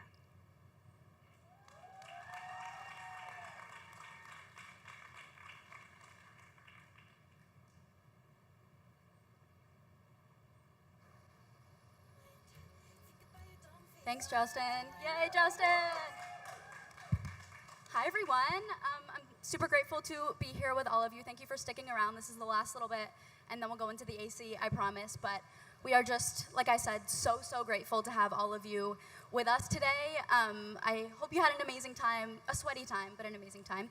I'd like to give a ton of thank yous, but I'll keep them pretty short. Our sponsors, especially AFT, the D-Trip, Grassroots Democrats HQ, Movement Voter Project, Flight Desk, and so many more that made today possible. We were able to bring all of you here with us and celebrate together. So for those of you that don't know me, my name is Bailey Hona. I am the Chief of Staff here at Voters of Tomorrow. And I am also the youngest member of our national team. And I can't believe this is already my third summit that I'm speaking at. I joined VOT when I was just 14 as a freshman in high school, and at that time we were just a scrappy group of a few volunteers wanting to get shit done and make something change in our communities. Since then, Voters of Tomorrow has played not only a huge role in my professional career, but my personal as well. I see so many people in the audience or people that are running around making all of this happen for you today that have been such big mentors for me, such big role models, whether it's writing my college essay or when I was calling them in March being like, where do I go to college? All of you have been just such amazing mentors for me, not only professionally but personally as well. This team has been just so integral in so much of my growth, not only as a chief of staff but as a person, and I'm so honored that you all are able to be surrounded by all of them today. I graduated high school a little over 2 months ago, and I'm excited to start my freshman year of college next month, but I'm worried that my campus life will look different because of what's happening with the Trump administration. He's pulling funding from colleges that stand up to him. He's making it more difficult for working class families to afford higher education, and he's literally kidnapping international students off the streets and cracking down on student protesters that are fighting for peace. Although all of this sucks, we're doing what we can. We've grown a lot over the past couple years that I've been here, VOT specifically. Not only our futures, but our summits have gotten a lot bigger. It is my favorite thing ever to have so many young people in the room, or just surrounded by all of us today. Last cycle, we made over 32 million youth voter contacts, which big shout out to Justin. He won't take credit for it, but a lot of it was him. And yeah, we truly, we made that, we were aiming for 20 million, ended up with 32, so that should tell you everything you need to know about Justin. But yeah, so obviously, as you know, we're facing a critical moment, especially for young people. I am so inspired. I could talk all day about how much I love you guys, but I am so inspired to be in the room with so many of you, especially, I was doing my breakout before with the yarn, and every person was younger than me. That has never happened, and that is nothing could make me happier. So yeah, I hope you know that all of us are obviously terrified for what's happening, but we're ready, and we're not going to back down, and I know a lot of you aren't either, and that is just so inspiring for so many of us, and I want you all to keep that in mind. So before I wrap this up, I want you all to look around and find someone next to you and thank them for showing up today. I hope you're leaving today feeling inspired by their strength to show up, especially when things are so scary. The news is terrifying, and the fact that you're able to be here and communicate with each other and strategize for ways for us to fight back is incredible. This work becomes so much more doable when you have people on your side that are there to support you, not only professionally and not only in the crazy stuff that's coming out in the news, but as people. I hope you find that you have a community within VOT too, not just all of the people here. I know Kaya did her whole plug for the chapters, so reiterate that. Join if you have a chapter in your area or create one. And yeah, I'll wrap it up, but whether it's, like I said, starting a new chapter or something as simple as staying in touch with someone new that you met today, I hope you're leaving Summit with something more than when you came. You all know that I'll go back to a Kamala Harris quote that I love, when we fight, we win. And I think winning can look different. Obviously, sometimes winning is having so many young people in a room together that are so excited about making things better no matter what it takes. So a few more things. We're going to go downstairs in a minute to the AC to finish our networking. And then I believe we have some QR codes for some evaluations and a few more important notes, possibly, maybe? If not, we'll find them after.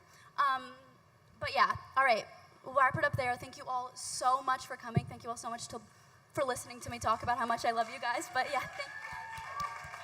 All of these things that you done gave to me, all on me, I'll carry you. There ain't no thing I wouldn't do. Lion, tigers, bears, and all of these things, they could never come between you. I'm proud of you. I'm proud of you. I'm proud of you. I'm proud of you. Yo. I'm proud of you. I'm proud of you. I'm proud of you. You, baby. Yeah. You. I'm proud of you. Yeah. I'm proud of you. I'm proud of you. I'm proud of you. I'm proud of you. I'm proud of you. I'm proud of you. You, baby. Yeah. You. I know half them hoes can see it, yeah. Couldn't believe it when you told them you was leaving, yeah. When you put them Cinderellas on your feet, yeah. When you shining kinda hard to beat the street, yeah. I'm gonna put you on vacation, get some leisure. I'm gonna do whatever it take, baby, to please you. Yeah. I mean, through the darkness and through the bleak, you done held my heart that you never Check. checked on me when I ain't wanna. Also, make sure you stop by the content booth and answer the prompts. Stop by the content booth and answer the prompts if you haven't already.